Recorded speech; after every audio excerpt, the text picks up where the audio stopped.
My father tried to trick my stepmother, so I exposed him. What? Why would you do that? My 17 female stepmother, Jane, is a wonderful, wonderful woman. She and my father got married when I was 4, and she's been a rock in my life ever since. My mother was always my primary caregiver, but up until that point, her relationship with my father was acrimonious, and I basically never saw him. By the way, this comes from user WholePomegranate5342, and if you want to submit your own stories, go to the r/OK Storytime subreddit. I'm Dakota. I'm Angie. And I'm Keon. And we're here to give good advice goofily, but we don't have all the answers. We only know what we would do, so if you do something different, let us know in the comments. OP says, Jane was the reason they developed a stable co-parenting relationship. She encouraged everyone having a good relationship with each other and was always there to support me and my mom when things got rough. Jane was always a really hard worker. When she met my dad, he was living out of a hotel, and my mother was doing everything in her power to keep me away from him because she was petty and angry that their relationship didn't work out. Meanwhile, Jane had a great job, a nice house, and helped my dad get back on his feet. She negotiated a visitation schedule with my mom, who did admittedly hate her for a long time, and made sure my dad sent us money every week because neither one of them could afford an attorney to negotiate child support payments. Okay, so Jane, very quickly here, is the MVP of this entire dynamic. Jane is pulling everyone together. Jane had no reason to do any of these things, but as I got older, she made it clear that she loved me as much as she loved my half-brothers, who were born a few years later. I even had my own room in her house because at the time we lived with my grandparents and various boyfriends of my mom, and Jane felt that I needed a more stable environment than that. She is like the opposite of the evil stepmom trope. When I was 15, Jane won a big lawsuit against an airline company and got awarded upwards of $1 million. Oh, wow. No wonder these airline tickets are getting so expensive, huh?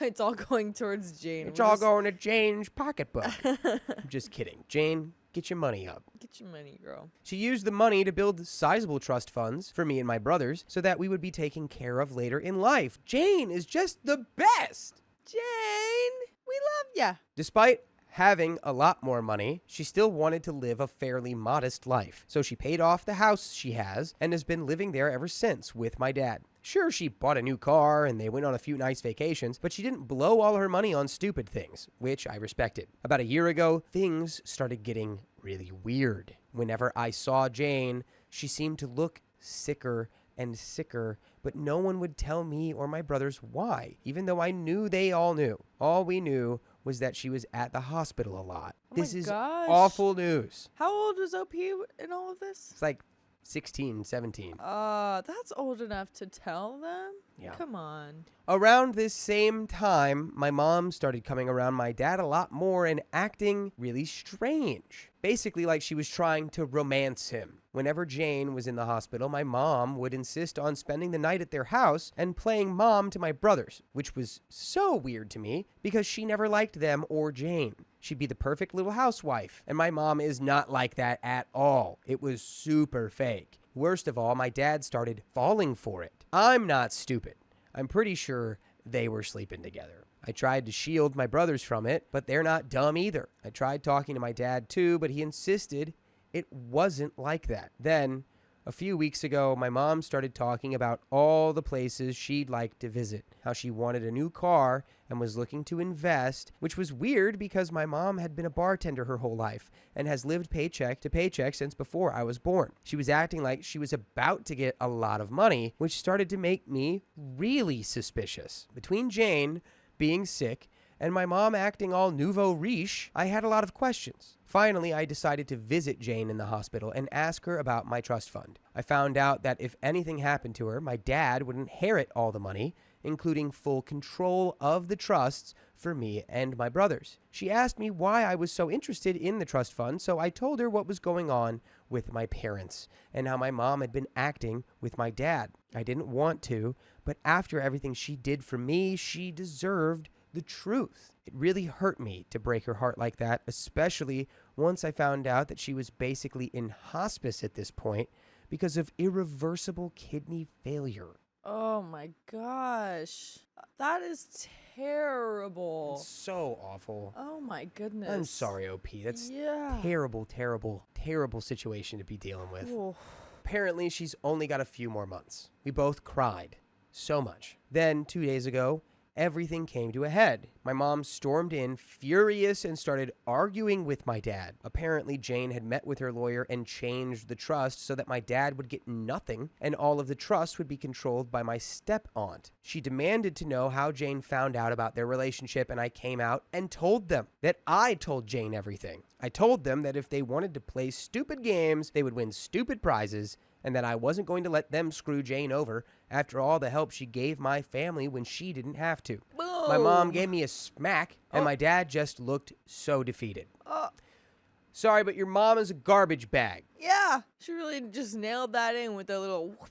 For her to be acting like this after Jane went out of her way Yeah. to not only help you, her daughter, Yeah. but her to Yeah. have a relationship with you, a co-parenting relationship that would be, copacetic for everyone involved Right. in the family. It's just such a trash move. Yeah. Absolutely. Not to mention that those trusts are made for the kids, not your mom. Your dad and your mom were just going to take that money and use it for fun. Right. Right. They deserved to have the rug pulled out from under them. Yeah, 100%. I mean, OP was right. Win play stupid games, win stupid prizes. They had it all set up for them, and then they just messed it up, and then are mad at everyone else for that. It's like, guys, what are you doing? You got to own it. Own it. You messed up. God, You were being bad people. bad. Ugh. Then my mom told my dad that she didn't really love him, that she was just pretending so that he would marry her and she could get all of the money. Well, at least she came out and said it and stopped wasting everyone's time. Cool. The worst part about this is that my brothers witnessed the whole thing, and now on top of their mom passing away, they have to deal with a cheating dad and his vindictive ex-wife. Our whole family is in ruins, and I feel like it's my fault, even though I know it's not. Yesterday, I visited Jane again and told her about the fallout. She apologized and said that she had to dissolve my trust fund to make sure my mother didn't get a hold of the money, but that as her oldest, I will inherit the house and property after she's gone, and that's worth more than the other 2 trust funds combined. My father won't get anything because she's going to divorce him before she passes away, and honestly, I'm happy for her. She made me promise to take care of my brothers and told me that once I turn 18 this summer, I can get my dad out of the house legally if I want to. And I fully plan to do that, by the way. I haven't talked to my dad since, and I can't even look at my mom. I can't believe they would conspire to do this to Jane after all this time. It's just proof that they deserve each other, and I'm embarrassed that they're my parents. I'm sorry, OP. This is such a rough situation. Yeah. But we don't have to let our parents define us. That is the truth. There's truth in that. Once I turn 18, I'm going to cut my dad out as much as I can and cut my mom out completely. Personally, I hope she rots. Meanwhile, I'm going to try to be at the hospital as much as I can until Jane passes away. I just needed to vent. I'm really messed up about the whole thing, and I feel super betrayed, although I can't even begin to imagine how Jane feels. I'm going to be so messed up when she passes. I can't even think about that right now, though, but at least she's not surrounded by people who just want to bring her down. My plan is to use some of the estate money to fight for guardianship of my twin brothers so that they can live in the house while I remove my dad. From what I understand, my brothers will inherit 1/3 each of the estate, and the remaining 1/3 will be used to keep the house running until they turn 18. After that, it will be up to me if I want to keep the house or sell it. Jane dissolved my 1/3 and switched it over to take care of the house maintenance and instead put the house in my name so my dad wouldn't get it. By doing that, at least financially, I would be getting a much bigger share because the house is worth about 1.5 times the amount of money in my brother's trusts. I just wouldn't be able to do anything with it until my brothers are 18, which I'm totally cool with. And there is an update, and I feel like we did have some comments being like, is there poison? Yes. I don't know. Some people were wondering. I would be suspicious, given how they're moving. Yeah, Yeah. if that is the case, horrific. Absolutely. But I hope not. I think you're on the right track, OP. I think I would definitely look into therapy. For sure. I'm not sure exactly what specialized kind of therapy you would want to get into, but definitely the grief of losing Jane and then everything going on with your family. I think maybe like a therapist who specializes in toxic parents Yeah. would be pretty helpful for you. Or grief, something, just all of that. Yeah, that's just so complicated. Because Yeah. grief is just hard in general. But if this is basically like your best parent, you know, Right. then it's like, oh, well, I'm too young to know how to deal with that. Yeah. That's lovely. There's an update, though, and let's get into it. Hi, guys. It's me again. A lot of you asked me for an update on my situation with Jane and my family, so I've come back with a few things that have happened since I initially posted. Jane is still alive. Oh. Phenomenal, and doing surprisingly well considering the circumstances. She's always been a fighter, and although her disease has been progressing, she's keeping a positive attitude with everything that's going on. She says she's grateful that she was able to see everyone's true colors before she passed so she could go into the next life knowing the truth. We have become so unbelievably close in the past few months, and it's getting harder and harder to know that she's getting close to the end. She doesn't ever talk about it, though, and I know it's because she doesn't want to hurt me, but we both know the situation, so we're just making the best of our time. We did end up having that surprise celebration of life that I planned. A lot more people showed up than I thought, but they all got an Airbnb near the hospital where Jane is, and we were able to take her out and spend some time at the lake near the facility. It was super low key, which I know Jane preferred, and I was even able to get her old college friend to come after I found him on LinkedIn. We had food, there was music, we played games, and it was overall a really great time, except Jane started crying at the end, but she promised me it was just because she was grateful. Oh, this is so sad.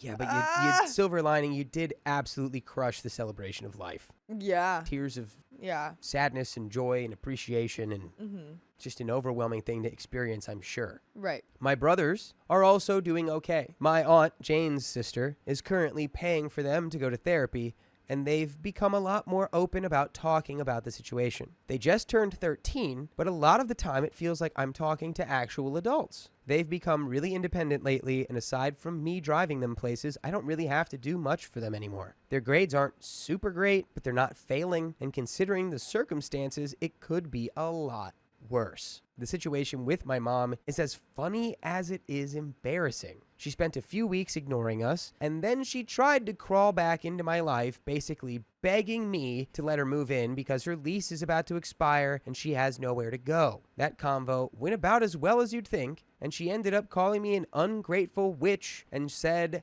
I couldn't just ignore her because she's my mom. Watch me, though. Yeah. Says who? Says who? Watch me ignore you. Good luck figuring it out. You can't leech all of Jane's goodness out of me. If anyone's my real mom, it was her. Yep. And yeah, Awesome Ashley says, trigger warning, sad.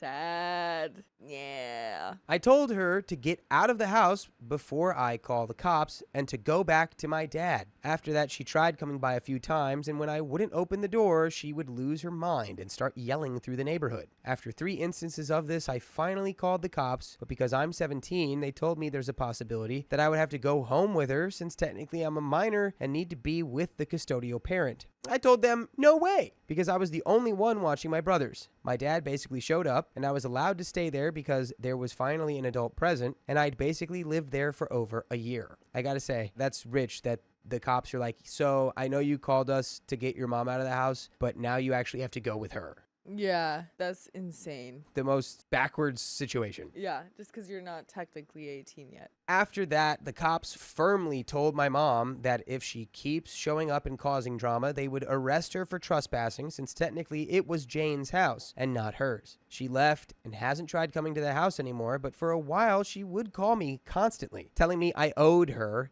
and all kinds of stuff. She's now blocked on everything, and anything she needs to say to me gets filtered through my dad. As for my dad, well, since he's basically required to be here for another 2 months until I turn 18, we've been essentially avoiding each other. It's not too bad, though, because I've been heavily relying on guilting him for everything to get my way. For example, he was going to contest the divorce, but I threatened to just evict him when I turned 18 if he did that. So he just signed all the paperwork for a quickie divorce and is basically doing whatever Jane tells him to do. I don't openly disrespect him or anything. He is still my dad. But I've made it clear that I have no intentions of doing anything he says ever again. And he doesn't fight me on it. Most of the time, he's just in his room. And sometimes he'll go back to my mom's, but only for a day or two before they argue and she boots him out again. I haven't decided what I'm going to do with him yet, and we haven't talked about it either. So I'm kind of playing it by ear. As for me, I'm handling everything as good as I can. I found a new job where I make a little more money, so I've been focusing on saving as much as I can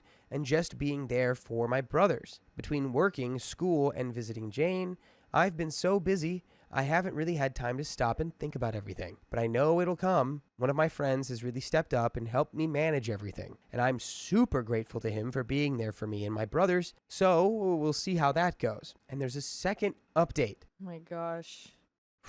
Yeah, I think regardless of what happens, I'm getting my dad out of that house as soon as I turn 18. Oh, yeah. You know? As soon as you can. Yeah, because it's technically Jane's house, but it will be yours. I just think after everything Jane did, not only to help you, but also your father and your mom, it's just like their behavior is so utterly disgusting. It's time for them to learn the hard way. Yes. It's like, hey, you're going to have to figure out how to exist without any help now. Yeah. Because I don't want to use any of Jane's assets to help you when you were so easily able to betray her. Not only just betray her and cheat on her with your ex-wife, but do it while she was literally in hospice. Yeah. It's just disgusting. Yeah. It's an insane situation. People were saying that OP could file for emancipation, possibly. Someone is asking, how do you file for emancipation with no financial resources? There's only a couple months left. I think just, toughen out the next 2 months till you're 18. Yeah. And then the house gets transferred to you. Yeah, that is a good point. I forgot about emancipation, though. But yeah, just hope he can hang in there. Yes. Update number 2. Hello, everyone. It's me again. I've gotten quite a few messages in the past months asking for an update. So I'm going to post my final update here and hope that it's enough to answer the questions everyone's been asking. As many of you may already assume, Jane passed away early fall of this year.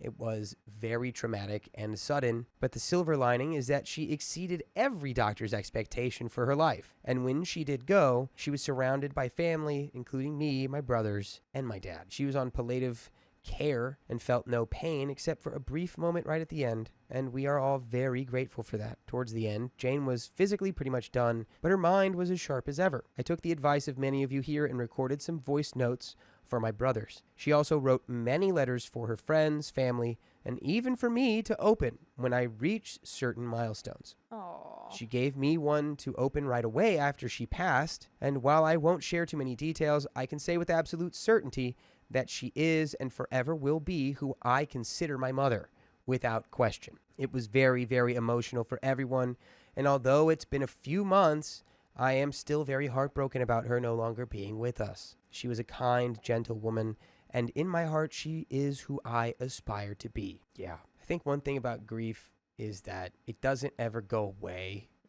It's like... especially someone like that in your life. It just changes. The way that you interact with it, the way that you interface with the grief that you carry changes over time. And it becomes maybe not easier, but less oppressive. And I got to give all the props in the world to OP for handling it the way that you are at your age. Taking care of your brothers. She's so young. She's so young. You were put in a very unfair, very difficult position. And I don't think anyone could ever say that you haven't handled it with flying colors. Yep. Given all the circumstances. Absolutely. OP says, my brothers are obviously very hurt about our mom passing away. But just like before, they are taking it surprisingly well. And I hope that they still continue that therapy. They are still going to therapy, both together and separately. And we have a lot of conversations whenever they feel like talking. We've always been close, but I feel like we're closer now. Even though I work, we hang out as often as we can. And I'm doing everything I can to be the support that they need. They don't know it, but I definitely need them as much as they need me, because they're the only ones I can really talk to about anything. Now that the quote-unquote family glue is gone, we're pulling together stronger than before. My dad and I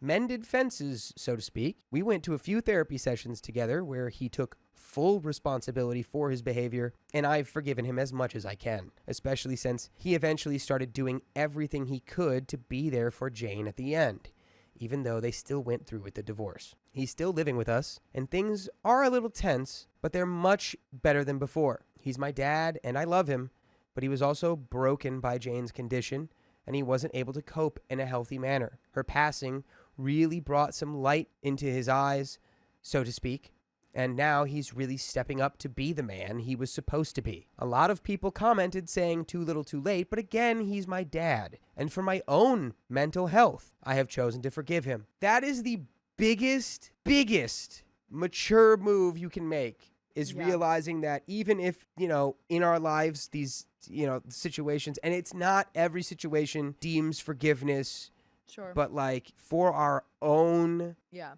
peace and for our own mental well-being. Yeah. Sometimes finding forgiveness is the best thing we can do. Yeah. Especially after a tragedy like this, too. Yes. And with family. I feel like that's kind of like, in a lot of situations, especially this one, it's like, yeah, even if they have been crappy in the past, then it's like, well, you're family. And it's obviously that's not always just a thing to bring you closer to someone, but it makes it a lot easier to forgive sometimes. So yeah, and as long as you're doing it for yourself too, that's great. Yeah, being able to see that that's the long-term good move for you. Yep. It's brilliant. OP continues, my bio mom pretty much vanished off the face of the earth when I turned 18. She tried a few times to convince me to let her live with us, but I wasn't having any of it. Even my dad told her he is officially done with her. And after we all blocked her on everything, she stopped reaching out. She doesn't have any relatives who talk to her, so I don't have to worry about that. But I did hear from people who follow her on Facebook that she has a new boyfriend that she's living with. I don't want to stalk her or anything. I really don't care. She hasn't come to me with any kind of apology, so we'll leave it at that. It's a little hard for me to think that she'd just walk away the second I turned legal just because she didn't get any of Jane's money, but oh well. True colors and all that. I guess 18 years was too long to pretend to care. I'm just so angry with her. I don't want anything to do with her anymore. Maybe that will change one day, but I'm not holding my breath. As for me, I'm doing pretty okay. I decided to take a year before I start college to handle all of this, and I'm still at my same job, so I'm saving up money wherever I can. And by the way, we've been saving up a mountain of full episodes with stories like this one you can listen to on iHeartRadio, Spotify, Apple Podcasts, wherever you listen to podcasts. Just search OK Storytime, and you can listen to over 76 days worth of stories. That's a whole lot of days. And I think we've kind of coalesced our thoughts. Yeah. Do we have anything to finish it off here, Angie, Keon? Yeah, I mean, I think that you're doing everything right. I think taking that year off is a great idea. Yeah. Before going into college. 100%. Especially, Great idea. taking care of your brothers and stuff. That's huge. Yes. Okay. My friends have all been great supporters, and I'm so grateful for everyone who has been checking in on me and making sure I'm okay. I'm taking things one day at a time, and that's been working great to keep me focused. My goal is to go to college next year and study journalism, but I'm playing it by ear. I can always go back to school, but right now my family needs me, and if that takes longer than a year, then so be it. Thank you, everyone. This will be my last update, and I very much appreciate all the love and support you've shown our family. Jane, I know, was very grateful for all of you too, and all I can say is hold your loved ones tight and be careful of anyone who seems too good to be true. Much love and blessings to you all. We have some comments right here just to finish it up. Hill Mickelson says, who has control over the money Jane left for her children? Does your father have access to it? Is it possible that his attitude only changed because he's expecting to gain access to the money Jane left? He might still be secretly involved with your bio mom and only pretending to change his behavior as a way to get closer to Jane's money, which is a good point. If he ever brings up the money again, then you know for a fact that's really all he's looking for. Right. OP replies, for a while I did honestly think this. However, shortly after Jane passed, I found out he was looking into apartments to move into. When I confronted him about it, he said that he was trying to be respectful and assumed I wouldn't want to have anything to do with him, so he was preparing just in case. I think the fact that he wasn't parading his plan around in front of me to try and get brownie points says a lot. That and the fact that he's been very involved in our therapy gives me a lot of hope. I understand a lot of people have had bad experiences, but like I've been saying, my dad isn't a bad person. He's just stupid. But that is the end of that story. My daughter's friend moved in with us, and it's been chaos ever since. That is what having a roommate is like. And this comes from the r/OK Storytime subreddit. This happened a few years ago, and some of it's a bit hazy, but it's a wild story. Some backstory: my husband, male 45, and I, female 35, weren't married yet, but living together. He has 4 kids total at the time. 2 lived with him. I have 2 fur babies, dogs, and my daughter, female 20, has a fur baby, cat. My son, male 22, is moving out, and my daughter still lives at home. By the way, this comes from Icy Temporary 6693, and if you want to submit your own stories, go to the r/OK Storytime subreddit. I'm Sophia. And I'm Riley. And we're here to give good advice goofily, but we don't have all the answers. We only know what we'd do, so let us know what you would do in the comments. My daughter's friend, let's call her Lily, female 21, is having issues at home. My daughter is telling us about it, and I talk with my husband. He's known Lily for a while. Some of what she said about home life is true. Kids shouldn't have to go through anything that causes trauma. I suggest letting Lily move in with us to get her away from it and help guide her through the transition. Everyone agrees. Great idea. Lily doesn't give my daughter an answer right away. My son has been moved out for a month, and I'm thinking, cool, we have an extra room. And then about 6 weeks later, my daughter says Lily will be here in 2 weeks. My stomach fell out of my body. I should have said something then, but I didn't. It felt like my world was about to change. Lily moves in, gets a job within a month, and we discussed my daughter and Lily helping with financial contribution to the household. $150 a month each. They're both over 18 and both have full-time jobs. Conveniently, we all work at the same place except my husband. He works overnights at a manufacturing plant. Lily has her driver's license, but not a car yet. And if I didn't have any plans on my day off, I'd let Lily and my daughter take my car. Everything seems to be going good for the first month or so, but doesn't it always go good in the beginning? After the I'm wonderful phase, things started getting weird. We'd all get off work at the same time, but for whatever reason, the girls thought they needed to change out of work clothes into street clothes at work in the employee bathroom. I wanted to go home, so I'd be sitting there waiting in my car 10 to 15 minutes for them to come out. In that time, we could have been home. After a couple of weeks, I asked that they please wait till we get home to change. I said it nastier than intended. I had a bad day at work and was frustrated. Then I noticed my coffee creamer and coffee are being used faster. That's fine. Doesn't bother me. Until the last of it is used and I'm not told so I can buy more. So I talked to the girls about it. If you use the last of it, please say so. Then it's not just the coffee or creamer, it's other items in the fridge too. I don't know how many mornings I didn't have breakfast. I'd sometimes cry when I saw there weren't any eggs or bread. Then I snapped. I was buying more and more creamer, coffee, eggs, and we were still going through it so fast. My daughter wanted to be nice and make Lily coffee. She's filling the filter completely full of grounds. That's a cup of grounds for a 24-ounce tumbler. I ask her why. She tells me Lily likes her coffee strong. I take her to the coffee pot and show her there's a regular and strong brew. Adding more grounds doesn't make it stronger. Eventually, this all evolves to, I'm not making dinner anymore because I'm tired of wasting my time and money. It took months to reach this point.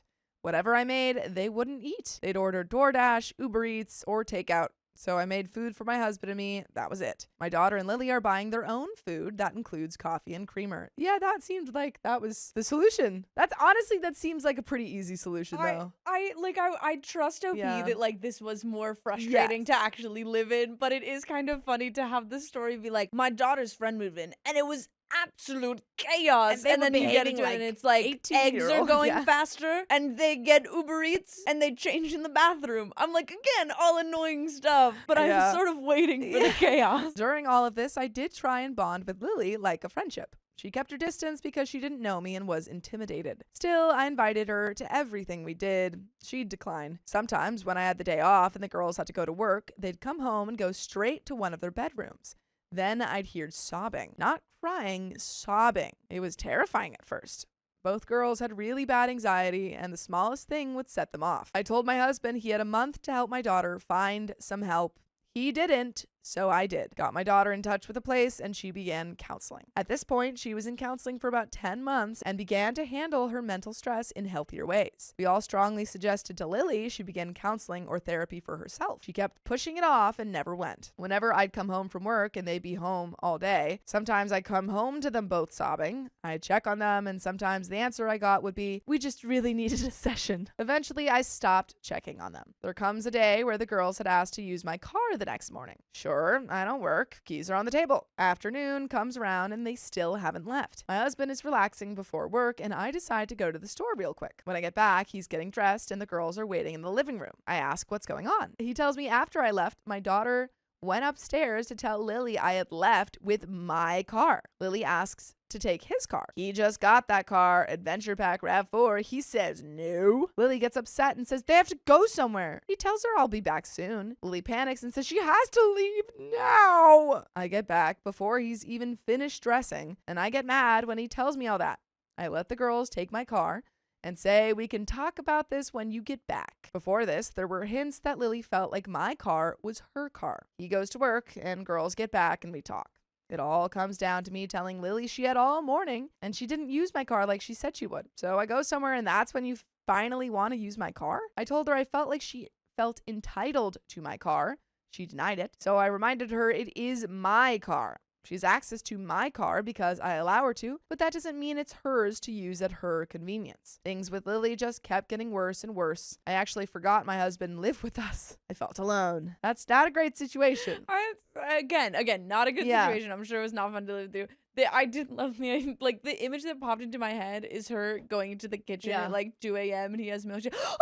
Oh, Jesus. Brent, Who are- sorry. I forgot you lived I here. thought it was just I thought it was me just and me and 2 Lily. terrible girls and 3 animals. We had been talking about moving for a while, and when Lily moved in, we told her we'd be moving the following year. So about 6 months through the lease, I began looking at places. I talked to my husband, tell him how I'm feeling alone and unwelcome in my own house. Lily and I were fighting a lot. After every fight, she'd ask if I hated her. I always said no because I didn't. She needed help that I couldn't provide, and help she didn't want to get. Can't help someone that doesn't want to help themselves, though. I tell him I couldn't live with her anymore, that if he wanted to take Lily with us during the move, I'd find my own apartment. My own inner peace was more important to me than Lily was. He told me he felt the same about Lily and didn't want to bring her with us. Neither one of us wanted to tell her we didn't want her moving with us, and Lily was also trying to convince my daughter to move out with her. I discouraged that. I was beginning to realize Lily was a leech. My daughter always had to be with her, do as she said. Lily was isolating my daughter, and I didn't like it. Even friendships can turn harmful.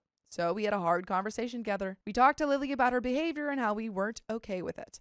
We also told her that if nothing changes, we do not want her to move with us. The conversation did not go well. She thinks we hate her. She's crying. My husband's crying. My daughter's crying. I'm stoic as F. Still, I don't hate her. I just didn't feel anything for her anymore. Things got worse after that. I found a place for us and got so excited I convinced my husband to sign the lease without him having seen the property. Lily doesn't know where it is. This was in December, and we signed the lease on the new place, and we still had the lease with Lily until May at the old place. We decided we could pay both leases. Lily and my daughter were going to stay at the old place together while my husband and I lived in the new place alone. The day after Christmas, everything explodes again. This was the we're done explosion. Lily and I were arguing, and my daughter opened up and told us how she felt about Lily, but wasn't sure how to end it. So we kept Lily away from the new place. Later that night, my husband and I told Lily she wasn't coming with us. She had thought things blew over and she was fine to come with us. I was firm and said absolutely not. She has some kind of dissociation with the conversation, kept repeating how she needed to go to the gym. We kept steering the conversation towards, no, you're not coming with us. We've had enough of this behavior. She kept saying, can we talk about this later? I need to go to the gym. She leaves and my daughter goes with her. My husband has a bad feeling the entire time. We go get some fast food, and as soon as we get back, my phone rings. I've always told the kids I don't care where you are or what time it is. If you are unsafe and you don't want to be there anymore, call me. I will be there, no questions asked. The phone rings, and it's my daughter. I answer. She's crying. We get back in the car and stay on the phone with her the entire time. She's in the gym bathroom because Lily is taking her anger out on her. Lily is putting the blame of the fallout on my daughter. We get to the gym. My husband goes inside to get her. We get back to the house, set my daughter up in our room, favorite pillow, here's the dogs, remote, lock the door. We're gonna smash her burgers, and then we're packing some stuff to leave. It's one thing to fight with me, it's another to go after my daughter. I was cold, I was calm, I was dangerous. I don't remember how long we were in my daughter's room packing when Lily gets back. She goes straight to the bedroom door and opens it. Not very far because I was sitting in front of the door. Lily says, "Oh!" She wasn't expecting that. She begins crying about how her best friend left her at the gym and she doesn't know why. What's going on? My husband keeps responding to her. And after a minute or two, I just lean back and slowly shut the door on her. I tell him not to respond anymore because that's what she wants. So there we are, shut in my daughter's room, packing her stuff, while Lily is crying about how she doesn't know what's going on and is scared. She says, "I brought Abby. Please talk to me. What's happening? I brought Abby." My daughter stops, gets a panicked look on her face, and begins to repeat, "She brought Abby." I get her focused on me and say, "Nope. Focus. Is this keep or throw away?" We continue packing. Lily eventually goes away to her room with Abby. We load up my husband's car with my daughter, her stuff, and all 3 fur babies, and we head to the new house. We unpack at the new house, go back for our stuff, and spend the night at the new place. No electric or heat yet, but we were done with Lily. The next day, my husband, my son, and I go back to the house with the U-Haul and pack up everything that is ours. Lily's car was in the driveway. She had a car this whole time? Yeah, I guess now she does. So we thought she was home sleeping. We did it all quietly. We left my daughter at home because we didn't want Lily to have an opportunity to get her alone again. We move everything out, leaving Lily alone in the old house.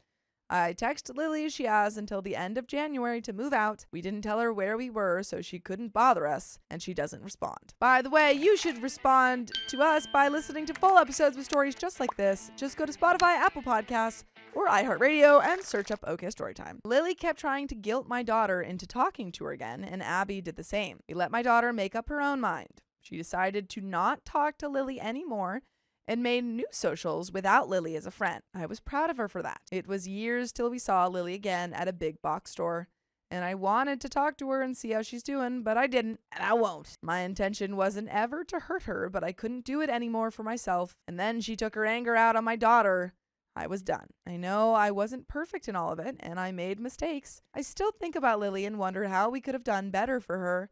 But you can't help anyone who can't help themselves. My daughter learned some valuable life lessons. She began being more assertive about her personal feelings and boundaries.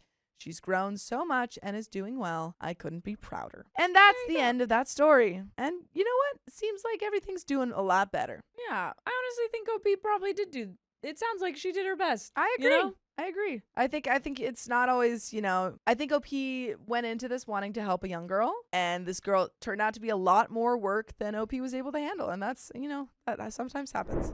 I secretly dislike one of my daughters, and I'm trying not to show it. Oh no. My daughters were born pretty close together. Their birthdays only 10 months apart. Wow. Because I got pregnant almost immediately after having the other, their entire lives they have always been best friends. My eldest is Sam, 17, and the year below is Izzy, 16. These girls have been absolutely inseparable since Izzy was born. They'd read each other's stories, play with their dolls, do each other's hair, hold hands everywhere they went together, and they look incredibly alike, too. People have mistaken them for twins when they were younger. By the way, this comes from Throwaway for Replies 8, and if you want to submit your own stories, go to the r/OK Storytime subreddit. And I'm Angie. I'm Carly. And we're here to give good advice goofily, but we don't have all the answers. We're just going to guess what we would do in this situation, so let us know what you would do in the comments.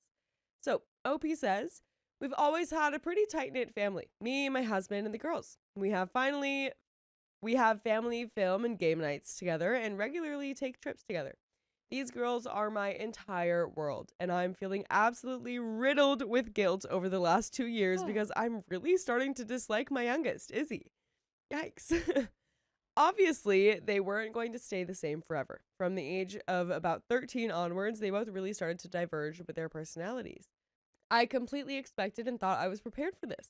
I can still remember when I first started to feel like she was becoming her own person, and I know it's a confusing an emotional roller coaster for teens, so I try to be as open and understanding as possible regarding their choices.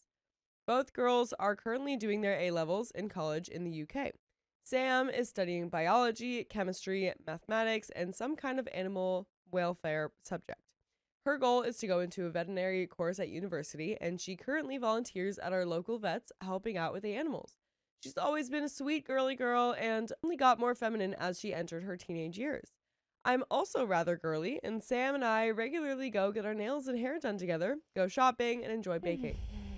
At the end of each school day, she comes home and makes us both a cup of tea, and we'll chat about how our days went, boys she's interested in, her classes, and drama with her friends. I feel like I'm not gonna like you for very much of this story, OP. Right. She by no means is the popular girl at school, but she has a group of about 10 close friends that she hangs out with a lot. Often, the girls will sleep over at my house, do each other's makeup, and even join us on our movie nights. Sam is by no means shy, but she hates making people upset, so she avoids confrontation like the plague. Izzy, on the other hand, has begun to get very involved in political issues and current events. She lives off of the news channel and is always passionate about some cause or another. She gets along rather well with her father in this aspect, as they like to debate the government and upcoming policies. She means well in her arguments, but she can be a bit opinionated at times. When someone disagrees with her, instead of calling peace and agreeing to disagree, she likes to keep the discussion going until she understands why someone thinks what they do. I think that's a fine thing to do. I understand that she's curious about the world, and I don't want to squash that, but it does get a bit tedious hearing "but why" to everything we talk about. She's currently studying politics, psychology, business, and economics as her A-level subjects. She doesn't really have any friends from school and spends a lot of time on websites like Tumblr chatting to people who care about her causes. I try to involve her in trips out shopping with Sam and me, but she declines, saying she'd rather stay at home. To try to be more inclusive, I suggested she pick some activities, and we would do them with her if she doesn't like the girly activities, but Izzy again declines, saying she'd rather hang out with people who share her mindset. I tried to organize something just for her and me so we could have time alone, but she responded with something along the lines of, like you'd be able to understand anything I'm involved with anyway.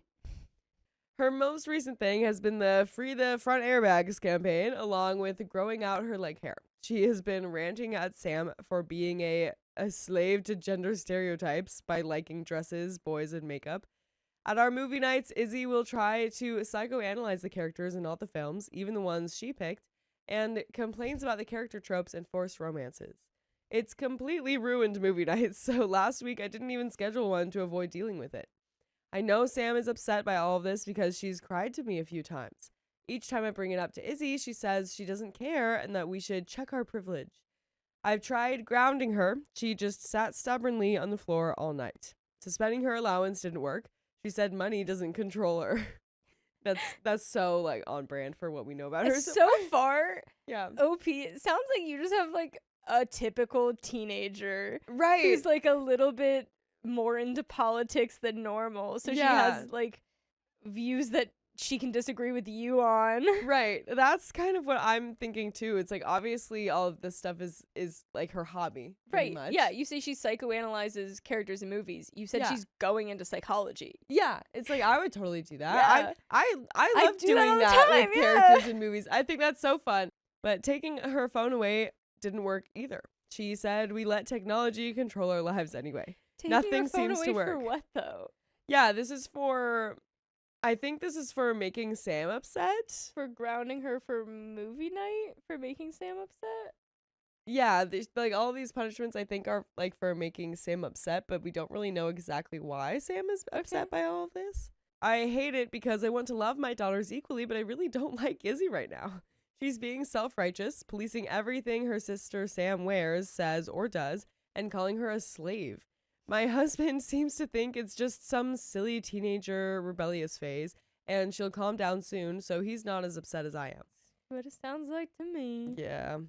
He also enjoys political debates with her, so he tries to take the heat away from discussions when me or Sam are present. One time, Izzy openly called Sam subordinate arm candy when she was going on a date. Oh my god. My husband told her she wasn't allowed to talk to her sister like that, and she was grounded. Izzy snapped, "Oh, now you're playing favorites too? F off then," and stormed upstairs. He has been trying to talk to her calmly about her attitude and how he loves her and understands her side of things, but she can't just be rude to everyone. He recently got a new project at work and has been working long shifts, so he's not around as often. I just don't know what to do. Is this a phase? How do you even deal with this? If anything, her behavior is making me like Sam even more for being such a good kid, and I feel like it's a never-ending cycle. I have tried to include Izzy in so many things, and she just debates every topic, telling me all my choices are wrong. Sam will be off to university in September, and then it'll just be me and Izzy at home. How the heck do I navigate this? And there are some comments, but I know we already talked about it a little bit, but do you have Yeah. anything else to add? I don't know, maybe somewhere deep down there's a way to find something that you guys both like to do, Yeah, however obscure that may be. Like, right. get into like her really niche interests, or like try to Mhm. find something cool. Like, Yeah, if she likes psychology, she likes detective work, like, could you guys do like an escape room together? Sure. Or like, could you Yeah. guys go on like a, I don't know, like a spooky history tour of yeah, something? yeah, or something that she might like. something that, or I don't know, Yeah, help her make signs for a rally. I yeah, don't know. sure, yeah. Something bonding. I feel like what might be happening with OP is like, she's the parent and she disagrees with a lot of things that Izzy is saying. And I feel like, when your kids are younger and they're like less of their own person, you Yeah. have to teach them the right thing. Yeah. And you teach them like what you believe and your experiences and your opinions and stuff. So you might just have to kind of let that idea of controlling it go a little bit. Yeah. Just kind of let it happen and like maybe ask her about it, and you don't have to, like, you can agree to disagree, but you don't have to be so like vocal about that, you know what I mean? Right. Like, is there some way to kind of let the teenager in her settle Yeah. in like the smoothest way possible? Right. Of just like not pushing back, except for when she's obviously being very rude. Like, you Sure. can push back and still Like, discipline stand up her for her. as your child. Yeah. But like, Yeah. But we do have some relevant comments. Little Wooly says, one of the most important debates/relationship tools to teach Izzy is, once you start name calling, you've lost your argument. Debates and jokes are fun until someone else gets hurt. Opie says, that could be a good tool. Usually because she gets so passionate about these things, I end up trying to calm her down and justify her because I think she might feel like it's me and Sam versus her opinions. The next time she insults someone, I think I'll definitely try just ending the discussion on the spot and doing something different. BSCD95 says, it's great Izzy is passionate, but she needs to seriously learn some respect. She should not talk to anyone in your family the way that she does. She should not be telling her father to F off or be extremely rude to her sister, yeah. not to mention how dismissive she is of you. She acts like you won't understand her interests, insinuating that you're stupid. I would take away all her privileges, no phone, no internet, grounded, etc., until she can be more respectful. Also, please reassure Sam that it is okay that she likes being a stereotypical girl. The whole point of feminism is that the woman can be whatever she wants to be, not that she can be whatever she wants to be within the exception of being traditionally feminine. Exactly. Keep up your time with her and ride out the storm with Izzy. Hopefully this will pass when she matures a little. Opie says, that's what I try to do, but considering they're polar opposites right now, I don't know if they're taking me seriously or if they think I'm just saying it to make them feel better. It's like I'm turning back and forth, going, if you want to give up bras, Izzy, go ahead. Who needs them? It's great that you feel confident enough to go out without them. And then wearing bras doesn't make you anti-feminist, Sam. A lot of people find them super comfy and easier to wear. Plus, there's some super pretty ones out there, so they make a lot of women feel schmexy in them. No, Izzy, I'm not saying women can't be schmexy without bras. Sorry, I want to tear my hair out. Yeah, that is super frustrating. But that's the thing that commenter was saying. It's like with feminism, both can be true. Yeah, It there's doesn't. no way to do it right. Yeah, exactly. It's like, no, it doesn't mean that you have to feel like good with a good bra. But We're only gonna get mad when your dad comes in and gives his opinion about the bras. yeah, exactly. So now, when suggested that Izzy needs to get her temper and outbursts under control, OP says, as I've said in another comment, Izzy has just joined a debate team /club one of her classmates just set up at her college, so hopefully she'll be able to find a structured way with her peers to debate, learn it isn't always about being right, and get some of her frustration out before she returns home and takes it out on me or Sam. Others have been really helpful in sending me lists of films/TV shows that she would probably be interested in, but I know she's always loved reading, so the books could be a good idea. And we do have an update, but Yeah, I have hope that this can just ride out eventually. I have so much hope. This is 19 days later. Okay. So I know it's been about 3 weeks since the last post. A lot has happened already, and there's probably a lot more work to do. But I just want to thank everyone for their advice and let you know that progress has been made. Yay. Okay. It was clear from all the comments that there were a few issues that I had to deal with. One was to actually involve myself more in Izzy's life and interests. 2 was to stop letting her get away with hurting Sam so much and teach her that she can't talk down to people like she is. 3 was to write it out as much as I can and hope that she mellows out over time like a lot of commenters said they did as they aged. The first thing I did was make a list of all the films and TV shows recommended by people here to look into, to try and find some things I could watch with Izzy to make her feel included. It was a long list, and I think we got some really good options that will appeal to the whole family. The first thing I tried out was Steven Universe, as just about everyone on here suggested it for me. It's a good one. Izzy actually walked in on me watching it about 5 episodes in. I was hoping to just get one taster episode to see if it was any good, but so much for that. She paused in the doorway and asked, "You actually like Steven Universe?" I said one of my coworkers had recommended it as a cute show to watch and that I actually kind of loved it. I wish I could have taken a picture of the smile on her face. She immediately jumped onto the sofa and started quizzing me on how far along I was, who my favorites were, what other shows she thought I would like. I started listing off other shows, many of which were on my list to try out too. I told her that we could try all of them, and I already have a few ready. I also reinstated film night under a new condition to make sure we don't run into any issues again. I purchased some dry whiteboards and pens and proposed the following idea. During all films and TV shows, there is to be silence, as I would like to watch something without it being talked over. However, we write down questions or topics that we want to discuss on the boards throughout the film. At the end, we designate a discussion time to talk about it. Izzy agreed to it and said that was probably fair. That was one win.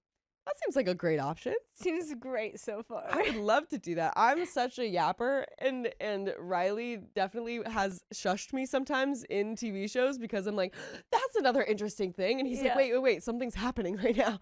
So I would love to have a discussion I time. can fully be on either side of that one, pending the film. Right. No, I totally get it. We have had 2 film nights since then. The first one we watched was Legally Blonde, and she was constantly scribbling on the board. The discussion after went really well. Izzy did most of the talking about how empowering Elle Woods is. Oh, okay. But I tried to engage so she didn't feel like I was just glazing over her thoughts. Sam had finished her exams and took up her volunteer work full time, so it was just me and Izzy doing this, which I thought gave some nice quality time. I tried to find activities for us to do together that weren't hair or nails. I thought she might enjoy a hike as we live close to a national park, so I suggested that one day. She turned me down, but that's fine. I'm not expecting an immediate turnaround. I will just keep suggesting things every few days to let her know that I want to do things with her. We've been watching Orange is the New Black since it came out, along with Steven Universe and Sense8, so I feel like we're making progress. Since Sam took up the extra work, she's not really in the house much anymore, so she and Izzy have clashed less naturally.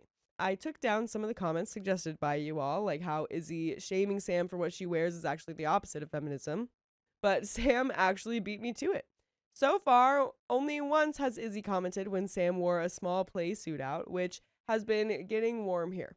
Izzy said, "Wow, I didn't think it was possible to wear any less clothing than you normally do. Who's this for then?"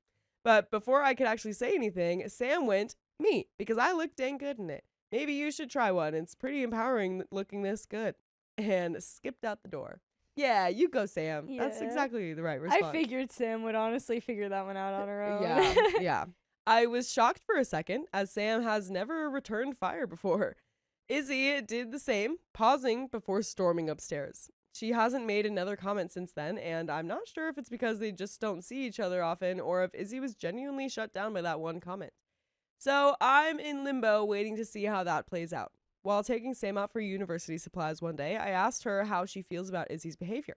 I don't want her to be negatively impacted. She said she gets a little upset when Izzy makes the comments, but she knows Izzy thinks she's coming from a good place and doesn't take it to heart. She also said Izzy would probably chill out after a few years, and when she goes off to university, she'll be away from it anyway, so she's riding out the storm until September. Me and Sam aside, the new debate group I mentioned in the comments that Izzy joined has now become a big thing for her, which I think has been mellowing her out a bit. She's been attending sessions regularly. I asked if they had audiences and if I could come along sometime. She said maybe in the future. It's new right now, so it's just class debating. She's also become really close with another girl in the group whom we'll call Anna. They take the same subjects but are in opposite classes, so they never met before this debate group. Anna is either at our house or Izzy at hers every day for the last 2 weeks. I'm glad she's made a close friend to talk to. She's barely been on her laptop since, so there's less internet and Tumblr fueling her behavior.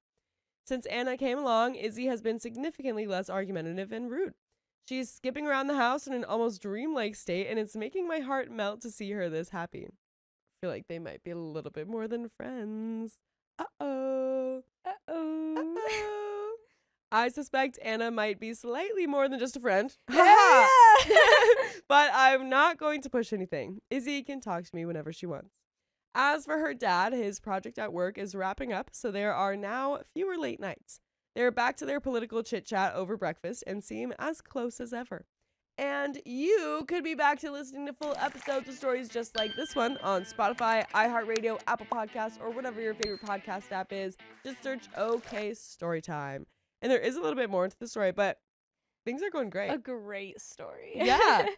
I had a feeling that you would figure this out really quickly, OP. And Yeah, totally. you did everything right. You followed Yeah. all the comments wonderfully. Right. Izzy just needed you to reach out in different ways and Yeah. have a reality check. But there is a little bit more to the story. Overall, I think things are improving. I want to thank everyone who took the time to comment. I read through every single one. I will continue bringing up activities and shows that you suggested over time. I have a list saved on my computer to keep asking her about. Eventually, maybe Izzy will let me take her on a hike or go see a play together. I just have to keep trying.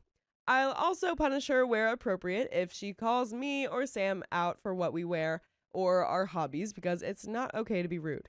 It's a weird line to walk right now, curbing rude comments while also making more of an effort to take part in her interests, but I think I'm giving it a good go. And that's the end of the story. I think you're giving it a good go too. I think you're doing wonderfully, OP. Yeah. Yeah. Like, This seems like yeah. just a teenager thing that you have to go through as a parent.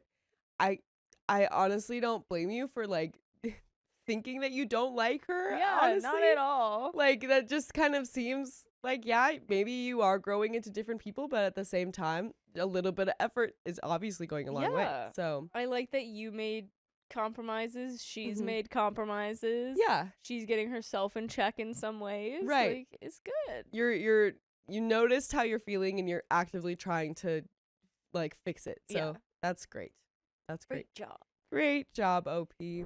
My daughter says she's ugly because she looks like her dad. Well, it's about what you look like on the inside, sweetheart. My husband and I have 3 daughters. They are all absolutely gorgeous. Our oldest, 19, and youngest, 13, look more like me, while our middle daughter, 17, looks like her father. By the way, this comes from user Clove3355, and if you want to submit your own stories, go to the r/OKStorytime subreddit. I'm Keon. I'm Dakota. And we're here to give good advice goofily, but we don't have all the answers. We only know what we do, so please, please, please, please, let us know what you do in the comments below. My husband definitely has more strong and unique features, but I find him incredibly good looking, which is why I even married him. Our middle daughter, however, has decided that her father is ugly. And by looking like him, so is she. Ooh. I feel very sad that she's trying to compare herself to BS beauty standards. Unfortunately, she's also been teased at school. Oh no, and while we managed to stop that, it hasn't helped the issue. Our daughter's problems with her appearance started when she was around 12, and despite therapy and us trying various techniques recommended by therapists, her attitude is unchanged. But it's really escalated the past few years when she started blaming her father for inheriting his genes. I have shut her down every time, but my husband just lets her blame him if I'm not around. That sucks. Recently, my poor husband broke down in tears while we were in bed and said he felt really guilty that our daughter looks like him and that he can't help that he's ugly. No. He has never had issues with his appearance before and was always very confident. I was completely crushed. My husband also said that we should maybe look into paying for some of the plastic surgery our daughter has demanded. I disagree with that completely, and we fought over it. The next day, I confronted my daughter and I told her I understand she has serious self-esteem issues, but she's being cruel to her father. This triggered a meltdown from her, and she hasn't talked to any of us since. She hasn't left her room in nearly 2 weeks. She won't even eat unless one of us leaves food outside her door. My husband is gutted and is still blaming himself. Was I wrong to say what I did? And we have some relevant comments and the verdict, which is from that comments, but we'll get that in a second. What do you say? If your daughter or your son was like, "You gave me this face, I look hideous because of you." Well, I think, first of all, I'd be like, you're 17. You're not going to look like this forever. You look like you're 17. And yet you want plastic surgery. You got to wait until you're in your late 20s. Because that's when you really actually settle into your appearance and your face, I think. And if at that point you're still like viciously unhappy with the way you look, well, you can do plastic surgery. But I think the root of the problem isn't really how you look. It's how you look at yourself. Let's read these relevant comments. And again, the verdict says not the a-hole for what OP did. 3 to the head says, as someone said it, it's just a genetic lottery and she got what she thinks is the short end of the stick.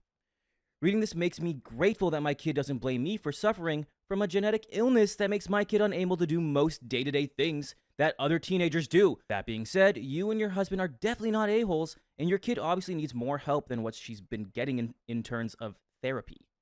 It sounds like it goes deeper than just being a bratty 17-year-old. I'm going to vote no a-holes here because we don't know the extent of your child's mental health at this time.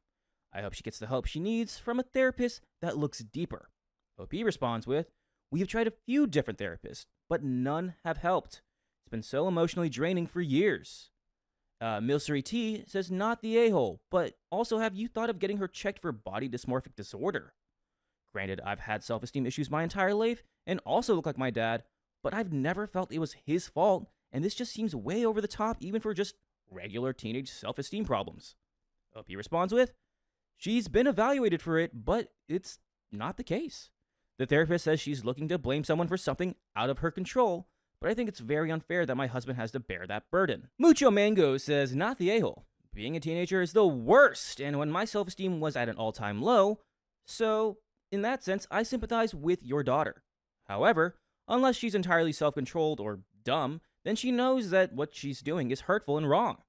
If she's already been to various therapists, then sadly, I'm not sure what would be the next step, but it's clear she does need help. Whatever you do, please don't pay for her plastic surgery. That's only rewarding her crappy behavior. She's almost 18. If she wants it that badly, she can get a job and start saving to pay for it herself. OP responds with, it's not even a matter of paying for the surgery. What she wants sounds very dangerous. One surgery is shaving her jaw down. Practical West says, I don't know. I might have to go with everyone sucks here. What? If she's getting bullied and wants jaw shaving surgery, that makes me think of Bruce Willis and Demi Moore's 3 daughters. They all look like Bruce, and Rumor, the daughter, was horribly bullied about her face, jaw in particular. I agree the daughter's being horrible to her father, blaming him, but sometimes what is attractive or accepted as a quirky look on a man is not accepted on a woman. But is it possible that between her being your daughter, as well as resembling your husband, you aren't acknowledging that? I do think she should wait and see if she grows into her face. But I wouldn't say that she shouldn't ever have surgery, however, if that's what she still wants. OP replies, she doesn't have the average feminine features, yes, and it's a strong jaw. And I hate that she doesn't like it, but she truly is very striking. And an absolutely gorgeous side profile. But since I'm her mother, I get dismissed. The surgeries she wants do not sound safe at all. And she is still so young, and we have an update. That's what I was saying, is it's like, sure, if you really want to do that when you get older, then do it. But it's like, you really don't need to.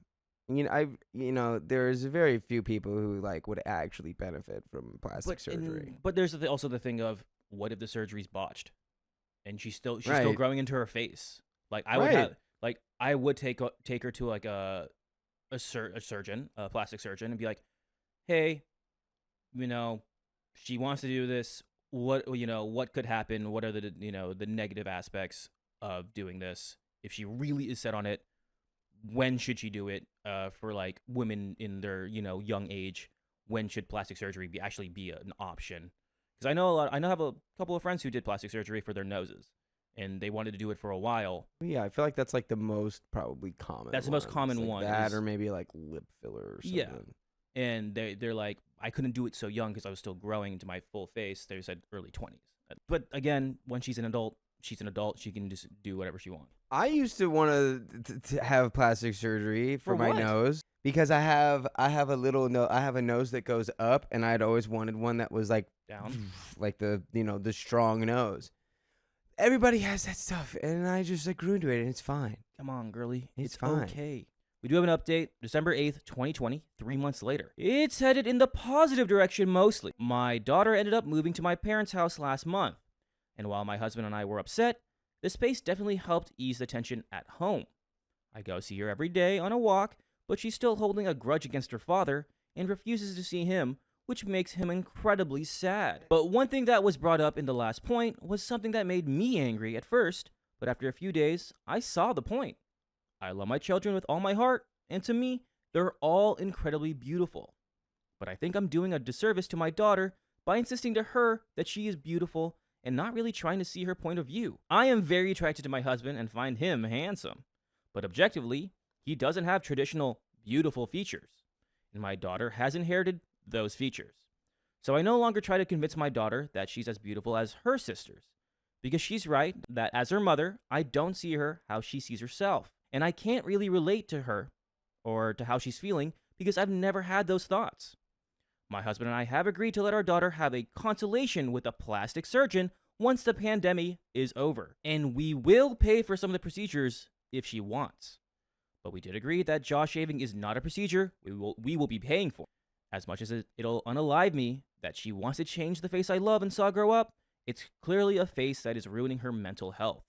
And it's her choice what she wants to do with her body. I'd rather pay for a proper surgeon than for her to do some cheap illegal procedure elsewhere. My next steps are convincing my husband to get mental help himself for all the negative emotions he's been harboring for a while. That's another challenge, that's for sure. By the way, I have a challenge for you to listen to all the episodes with stories just like this one. That's my challenge. Just go to your favorite podcast app such as Spotify, iHeartRadio, Apple Podcasts, and search up OK Storytime. I feel like this girl's brain isn't fully developed, and a lot of these things and thoughts and feelings are coming from a place of just like not understanding what's important in life, and it's not possible to understand it when you're that age, really, oftentimes, because you're just in this little microscopic version of reality called high school. Yeah, here's what I'm really, really, really scared of. She does the plastic surgery. Great. She hates it. She still hates her face. Right. What now? You're like, you did the one thing that was like, you're banking on it. Like, this is going to change my life. It might. Who knows? It might. But if she gets a botched surgery or she hates it. You have to be able to own it first before you just like rely on like some sort of outside thing to fix you. Let's finish this story. And even more difficult is how to fix the relationship between my husband and my daughter. I'm just at a loss for that. I need to get them in a room with a therapist, and I will be working on it. Final comments here. Commenter number 1 says, glad to hear that you've taken her insecurities seriously, but I would strongly recommend for therapy first before a consultation with a plastic surgeon, because she's still a minor. Good luck. OP says, she's been going to therapy for several years now. Commenter number 2, thank you for responding, and a very good thing if the therapy is about her self-image, but very troubling if she's still blaming her father for the way she looks, especially while in therapy. Is family therapy an option in this case?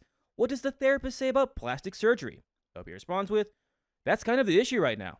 I want to get family therapy, but she's refusing. We're hoping that taking her to a plastic surgery consultation will show that we are acting in good faith, and she'll agree to have a dialogue with how she's treating her father. We've done family therapy in the past, but this was before she was blaming her father. OP says, once again, told her daughter most likely has body dysmorphic disorder and is handling this wrong.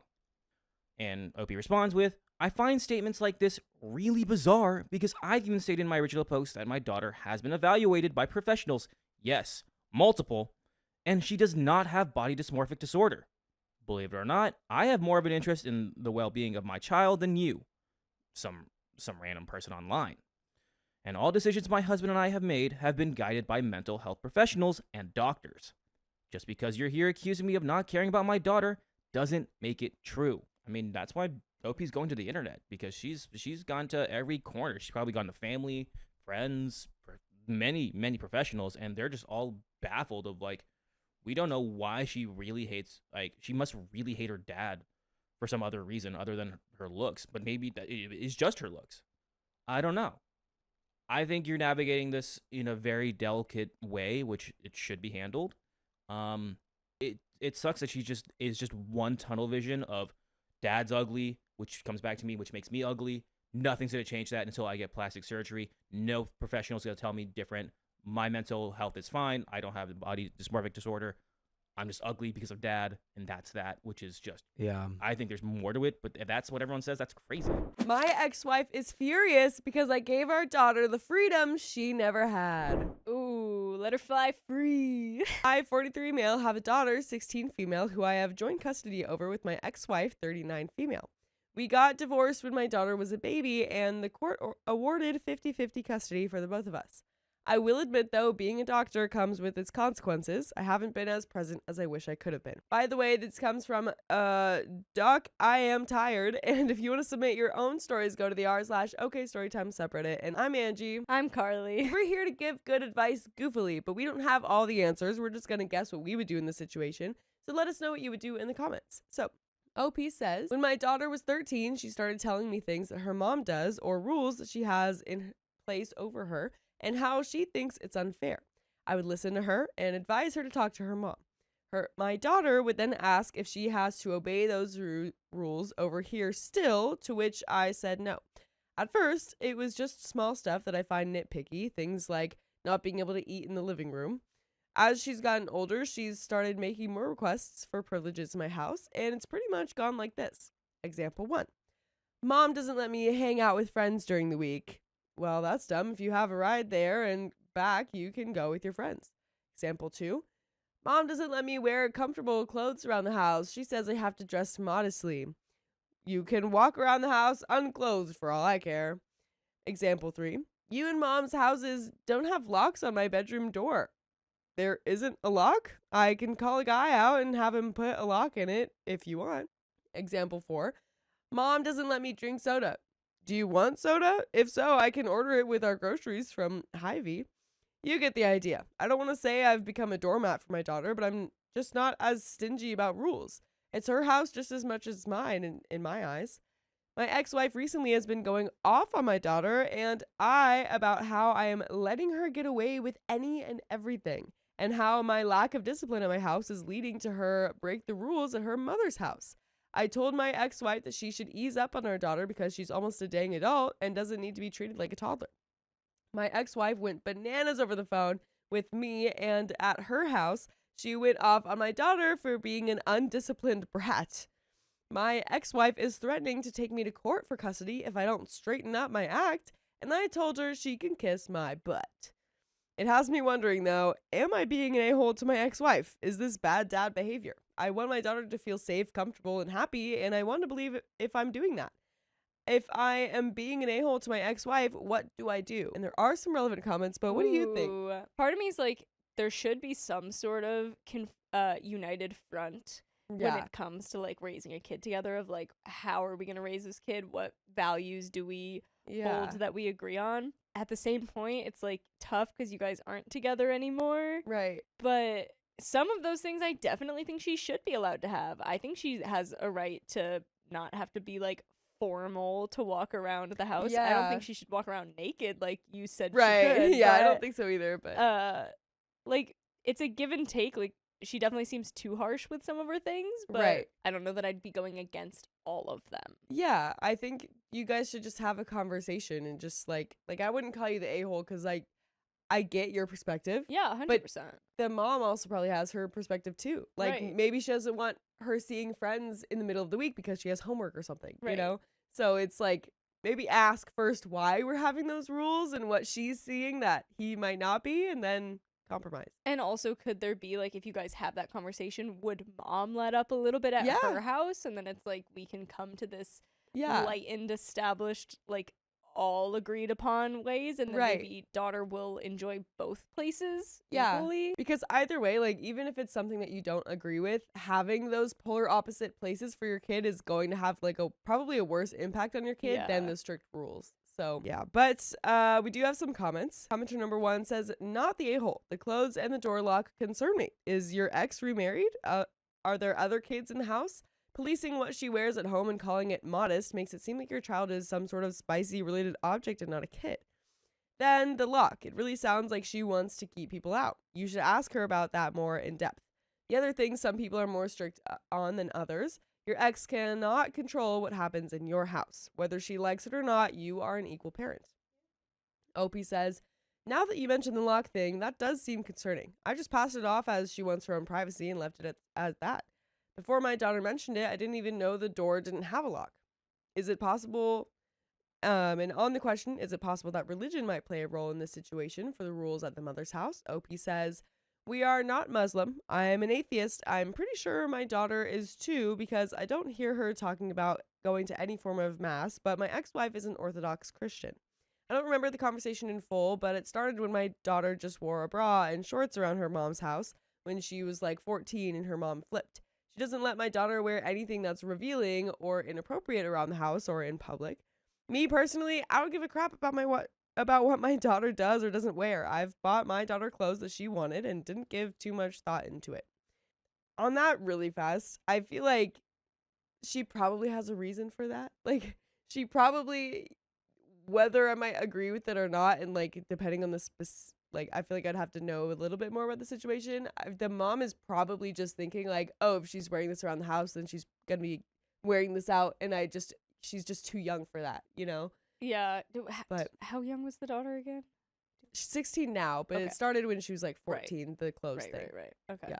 But Yeah. And back to like the only other one that I can think of is like the soda one keeps coming back to my mind because Mhm. it's like, yeah, for sure, like give the kid soda every once in a while, but like, yeah. are you giving this kid so much soda that she's like only drinking soda and we're like downing it Right. and like ruining her health kind of thing? Yeah. Like, does she need boundaries with that? Like, what level of how is too much freedom going to get to Yeah. her when it's just like do what you want? Exactly, because I'm also wondering too, like if you're just buying her whatever soda she wants or buying her whatever clothes she Yeah. wants, is like, are you paying attention at all? Like, Right. what are you looking at? Somewhere in between, a good balance. Yeah. Which maybe is where you're at, and we just haven't heard that part Yeah, yet. exactly. But from what I'm seeing, I would ask that question. On the question, does Opie talk with his daughter on a regular basis on what's going on in her life? Opie says, "My daughter is pretty open with who she's with or where she's going. I do know that she's going to lie from time to time because she's a teenager and all teenagers do it, but I trust that she can hold her own. I bought her a thing of pepper spray that goes on her keychain with her car keys that she carries everywhere, so worst case, she has something. I know a few of her friends that I've met at the house, but other than that, no, I don't know." On the question, does Opie enforce his rules at his house when his daughter is with him? Opie says, "I do enforce other rules, such as she needs to have all of her homework done before going out with friends. I need to see her report cards. She needs to do her chores, etc., etc." Okay, that's good. "She doesn't fight me over them and does them usually without me asking, so she's very responsible." Opie on his job schedule and why he doesn't know what his ex has been up to after the divorce. Opie says, "I work almost 16 hours every day and still have to full-time parent to the best of my ability. I try not to pry into my ex-wife's life because most of it isn't any of my business unless it involves my daughter. I can ask though." And Opie on his parenting his daughter. Opie says, "I'm not a perfect parent. No one is. I work insane hours and I'm using my day off to fight with my ex-wife about my daughter. Yes, I make mistakes. Yes, I'm not as present as I want to be. My daughter comes to me about a lot of things and I trust that she's responsible enough to not do insane things." Opie on having the grown-up talks with his daughter. Opie says, "I have had grown-up talks with my daughter before and it's gone fairly well. My daughter told me before anyone else that she is bi and was dating a girl. She asked me to keep it a secret from her mom, so I did. She's not dating the girl anymore, but I did meet her, and she seemed like a nice person. I've met a few of her friends, but not all of them. I'll try to do better with keeping up with that, and my daughter was okay with me putting Life 360 on her phone. My daughter doesn't do substances and doesn't drink. I told her if someone offers her a drink or substances to deny it and tell me. She said she promises to, and I trust her. As far as I know, my daughter hasn't engaged in any spicy related activity, but I've had all of the yucky talks with her. When she started having periods, I told her that if she ever needs pads or tampons to let me know and I'll make sure she gets them. I told her if she's going to have spicy sleep to make sure that they are being safe, using protection and consent and all that. I told her that in the unlikely event that she has spicy sleep and thinks she is pregnant or something happens that risks pregnancy, to let me know immediately and I'll get her pregnancy tests and contraceptives. Now, like any parent, I tell her not to have spicy sleep, but I also know that she's 16 and teenagers tend to do it anyway. So I'd rather her do it and be safe and know what recourses are available than to do it without the education and end up in a bad situation. And now we have an update. This is the same post, but the next day. Oh, wow. Okay. What do we think about all that? OP sounds like he's got such a great handle on it all. Like, Yeah, I agree. doing great, dude. Yeah, I think we were worried that like he was just kind of like not caring, but it seems like he totally is. You're carrying like the perfect amount. You're making sure Yeah. her schooling's going well. She can still have her social life. Right. She's well set with like the safeties of the world. Yeah. And you're trusting her, which is what a lot of Yes. teenagers need at that point in time. So good job. We do have an update. I have been talking to my daughter and ex-wife over the last several hours and I've figured out a few things. One, there is no other permanent resident at my ex's house. No boyfriend, husband, no other kids, nothing like that. My ex does have this book club thing that she hosts and has guests once a month, but all are adults. Two, my ex-wife doesn't let my daughter have a lock on her door because, and I quote, because I'm not going to give her the ability to hide her substances or boyfriends that she is sleeping with. Three, my ex doesn't let my daughter see her friends during the week because she says her friends are distractions to school. However, her report card says she is doing just fine academically. Yeah, That there's is such a disappointing. lack of trust in that one. Like, Yeah. the trust that she needs and wants that she has with dad is not there with mom. Right. Because, I mean, like the dad's saying, like, she is proving herself with Right. all of her responsibilities. I think that's something that I just remember being in high school and I remember people, like, wanting that freedom and that trust, but then, like, you know, even though they weren't bad kids or anything, they still Yeah. didn't show it with, Right. like, that kind of stuff. Which, you know, like, I get, I'm not, like, hating on that at all. I think I was probably the same. And But this mom is like not Yeah. trusting her kid. Like, she's Yeah. already got these notions that like she is going to be doing this. Like, you're Right. not giving her that ability to prove herself. exactly, like, she's so scared. Right. 4, my ex doesn't just control what she wears, but also won't let her use makeup or even watch or consume adult media. My daughter says that my ex called her attire slutty one time because she was wearing a shirt with no bra. My ex denies saying this, but I wouldn't put it past her. 5, I asked my daughter if she would be okay with me searching her room, and my daughter said she had nothing to hide. I looked around, and guess what? No substances, no vapes, no legal plans to take over the US government. Nothing like that. Just normal 16-year-old girl room. 6, I asked my daughter if she would have a problem with me putting Live 360 on her phone so I could see where she goes. She handed me her phone and said again, she has nothing to hide, so she doesn't care. 7, I did talk to my daughter about her attitude and treatment towards her mother. She agreed that she has been acting out and said she will text me or call me if she has an issue with something that her mom is doing. She said she will respect her mother's rules, but she did ask me to talk to her about her mother's comments about her body. Apparently, my daughter feels like her mother is schmexualizing her and her body, and it makes her uncomfortable. I agreed to talk to her mom about it. So far, that conversation is locked up because her mom will not let up on her whole modesty crap. 8, my daughter told my ex that if she tried to take me to court, my daughter will ask a judge to live with me full time. More to come update-wise. Thank you all for your input. And we do have a second update. Oh, But do we have any thoughts before we move on? I got no more thoughts. Yeah, I think you kind of went over everything. Yeah. It seems like you're a good parent. Sucks that the mom is Russian. not letting up and Yeah. stuff, but it's good that at least conversations are being had. Yeah, and maybe she'll come around eventually with like Mhm. seeing how well things could be working for your dad and kid. Yeah. So, yeah, Yeah. there's hope. So update 2. This is now 1 week later from the previous update. I just want to say thank you to everyone who gave their input on the situation. Over the past 7 days, I've been going through a lot of stress between work, my daughter's reaction, and my ex-wife.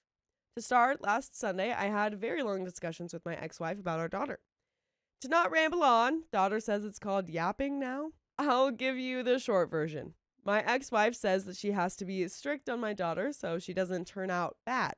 She doesn't let my daughter wear makeup, hang out with her friends during the week, eat certain foods and drink certain drinks, consume certain medias, have locks on her door, wear certain clothes, and she makes my daughter text her every hour she's not at school but out of the house on weekends, detailing who is she with, where she is at, and what they are doing. Oh my goodness. I talked to my daughter about her mother, and my daughter says her life over there is stressful, feeling like she's always being watched. She feels like she has no freedoms or autonomy and that she's at the mercy of her mother. My daughter did admit that she's been acting out recently at her mother's house, but I can't really blame her. I talked to one of my female coworkers who has 3 daughters about the situation I'm in. She said she is worried about my ex-wife mentally abusing my daughter, and I agreed. Some of you online also pointed out that my ex-wife could be sexualizing and objectifying my daughter, to which I've also come to agree. I knew my daughter and my ex-wife have issues and have been butting heads on and off for a while, but I didn't know it was this bad. Regardless, I talked to my daughter about her mother's rules at her house. If her mother doesn't want her eating in the living room or drinking Sprite, she's allowed to have that rule. I told her she can not like it all she wants, but at the end of the day, there are not unreasonable requests. My daughter, though, very firmly asked me to talk to my ex-wife about the things that bug her the most. Those things are what she does and doesn't wear in the house, a lock on her door, and the rules in place about her friends. Only on the weekends and texting her mom constantly. I asked my daughter if she would be okay with me tracking her on Life 360. She said she's okay with me tracking her, but not her mother. My daughter tells me pretty much everything, though sometimes I wish she didn't overshare information I didn't need to know about. And she says she trusts me and knows I trust her. But she doesn't want her mom to be able to track her at all hours of the day. Yeah, because, I mean, obviously, like, the mom is going to see that and take it in such a different way when the dad is like, okay, yeah, I know what you are, but it's purely for safety. Right. Where the mom will, like, and that's another level of trust where it's like, I'm already telling you where I am, so you need to trust that that's where I am. Yeah, exactly. And if we have this, like, you're not going to trust me because you're going to double check where I am, then we're just getting, like, way too off of track. Yeah, exactly. Because the mom, honestly, is probably just coming of a place from fear and, like, not wanting something bad to happen and just, like, thinking of, you know, kind of what we talked about before of, like, having a young kid and you have more restrictions and have more say over their life. But obviously, you know, once they're older, you can't and you shouldn't. You should start to let them, you know, like, the trust helps them make their own decisions. Yeah. Because now she's going to act out and she's going to, like, purposefully rebel against all of these things. Yeah, So which she said she's doing. yeah, exactly. So go ahead. no, you got it. I also think that the whole, like, sometimes she overshares stuff that I wish she wouldn't. No, Right. don't ever tell her that you don't want her to. Yes. Let her tell you whatever because that is so amazing. Yeah. That she feels so comfortable. I'm so sorry that you get a little too much. Right, But, right. like, that is such a great thing to have. I was thinking about that too. Yeah. Like, it probably is uncomfortable, but at the same time, like, you know you can trust that. Right. Do you know how, like, amazing that is? Yeah. That she's doing that Yeah, to you. 'cause Like, that's- she trusts you. Right. And then that's great because then now you'll be able to trust her and that she is being safe because you'll hear about She'll it if tell she's ya. not. Yeah. The lock on her door was something else that we discussed. I asked my daughter why she wanted a lock on her door, and she provided information I basically did not need to know. But basically, she wants privacy and to be alone sometimes. Okay. I checked her room out with her in the room and didn't find anything like substances or plans to overthrow the Illuminati, so she's good on that front. When I asked her mother why she can't have a lock, she said it's because she, and I quote, doesn't want her having spicy sleep, doing substances, or hiding things from her. Apparently, my ex-wife just barges into her room and searches her things. I found that to be ridiculous and a complete violation of my daughter's privacy, and I threw a fit to my ex about it. No wonder my ex doesn't know any of my daughter and I's little secret that she's bi. She can't even trust her mother not to go through her stuff. Next, the whole issue about what she does and doesn't wear in the house. In my house, I could give less of an F. Usually she walks around in boxers or some crap. Sometimes she wears normal clothes. Sometimes she wears one of those full body pajamas. I don't give a crap, but she knows the rules about it. She has to leave the house wearing normal clothes, and she needs to have normal clothes on when guests are at the house. When she's there alone or with me, she can do whatever. Her mom, on the other hand, has been sexualizing her daughter. Her ex denies doing this, but I don't think my daughter would lie about it. And knowing my ex-wife, she 100% said it. My ex has said my daughter is not a modest woman. Needless to say, this pisses me off 6 ways to Sunday, but we exchanged some heated words over the topic. And by the way, you can exchange some heated words over the topics discussed in episodes of stories just like this one. Yeah, you can. On Spotify, iHeartRadio, Apple Podcasts, or whatever your favorite podcast app is. Just search OK Storytime. There is a little bit more into the story, but I'm honestly curious about that. The whole like sexualizing the daughter thing. Yeah. I don't know if I would call it that from what we know. I think that she's not necessarily I can't say that word. It's okay. She's not necessarily doing that, Uh-huh. but she's almost like setting her up where if she dressed like that, there would be shame in it. Yeah. And that's where I feel like it comes into hinting onto that. Like, Yeah. it's not like she's outwardly like, you look like a Yeah. little, like, sloot, but, right. like, Well, yeah, the 'cause, I fact mean, she that you're did say implying one that she thing. can't wear it is, Yeah. like, Yeah, exactly. Like I mean, she did say I did forget. Yeah, she did say the one. right, but still, I still wouldn't call that like sexualizing or objectifying, like some of the comments said. I think it's, that's possible for it to be like that, but just Yeah. given the context and given everything else, I wouldn't really see it as that, like as, oh, I'm just seeing my daughter as like a spicy object, I don't think that's the place that the mom is coming from with Yeah, it. yeah. I think it's totally valid that that's how she's interpreting it. Right. I don't think that's the intentions behind it, but she's definitely Exactly. still shaming her. Because I get how it's like in some cases when you're thinking about that and always commenting on that, then like Yeah. that could seem like, oh, I just see you as a spicy object, but because it's her mom and because she's so like overprotective about all this other I stuff. would really hope not. Yeah, right. I don't want to jump there Yeah. at least. The But intentions behind it. exactly. I think you were right. It's just shaming and all that, which is not good. There's a little bit more. My daughter came over to the house today for our 50-50 custody swap and immediately went and locked herself in her room. At first, I thought maybe she was going to go FaceTime her friends or something, so I let it be for a bit. But after she didn't come out after an hour or so, I knocked on her door. My daughter had been crying. I asked why, and she said that my ex told her that she's going to take me to court and ensure that I won't see her again. Yeah, girly pop, that's not gonna happen. We Yeah, know that's that's not gonna happen. Truly is. I'm so sorry though that she told you that, but Yeah, your that's so dad's scary. got you. Right. Yeah. Just got done consoling my heartbroken daughter, typing all of this out with her tears and snot on my nice shirt. There's the update. I say game on to my effing witch butt ex-wife. Yeah, OP. And there are some quick comments, but actually OP doesn't respond to Okay. them. But that's the end of that story. My daughter and I lost our bond, then her best friend changed everything. Changed everything in a good way? And trigger warning, mentions of heavy drinking. I am a 46-year-old man. I've lived a fairly decent life. In general, I'm proud of who I am and what I've done. I've worked hard to be a decent person. I've never been rich in the Jeff Bezos sense, but I've been lucky. By the way, this comes from Deleted, and if you want to submit your own stories, go to the r/OKStorytime subreddit. And I'm Angie. I'm Carly. And we're here to give good advice goofily, but we don't have all the answers. We just know what we would do in this situation, but let us know what you would do in the comments. So, OP says, my dad was successful and set me up with enough that I could live comfortably. Because of that, I've been able to do what I actually want to do for work. I'm an art teacher. I also own a little independent bookstore that looks like it was plucked straight out of a rom-com or a Studio Ghibli film. Wooden shelves, warm lighting, cozy reading corners, handwritten recommendations.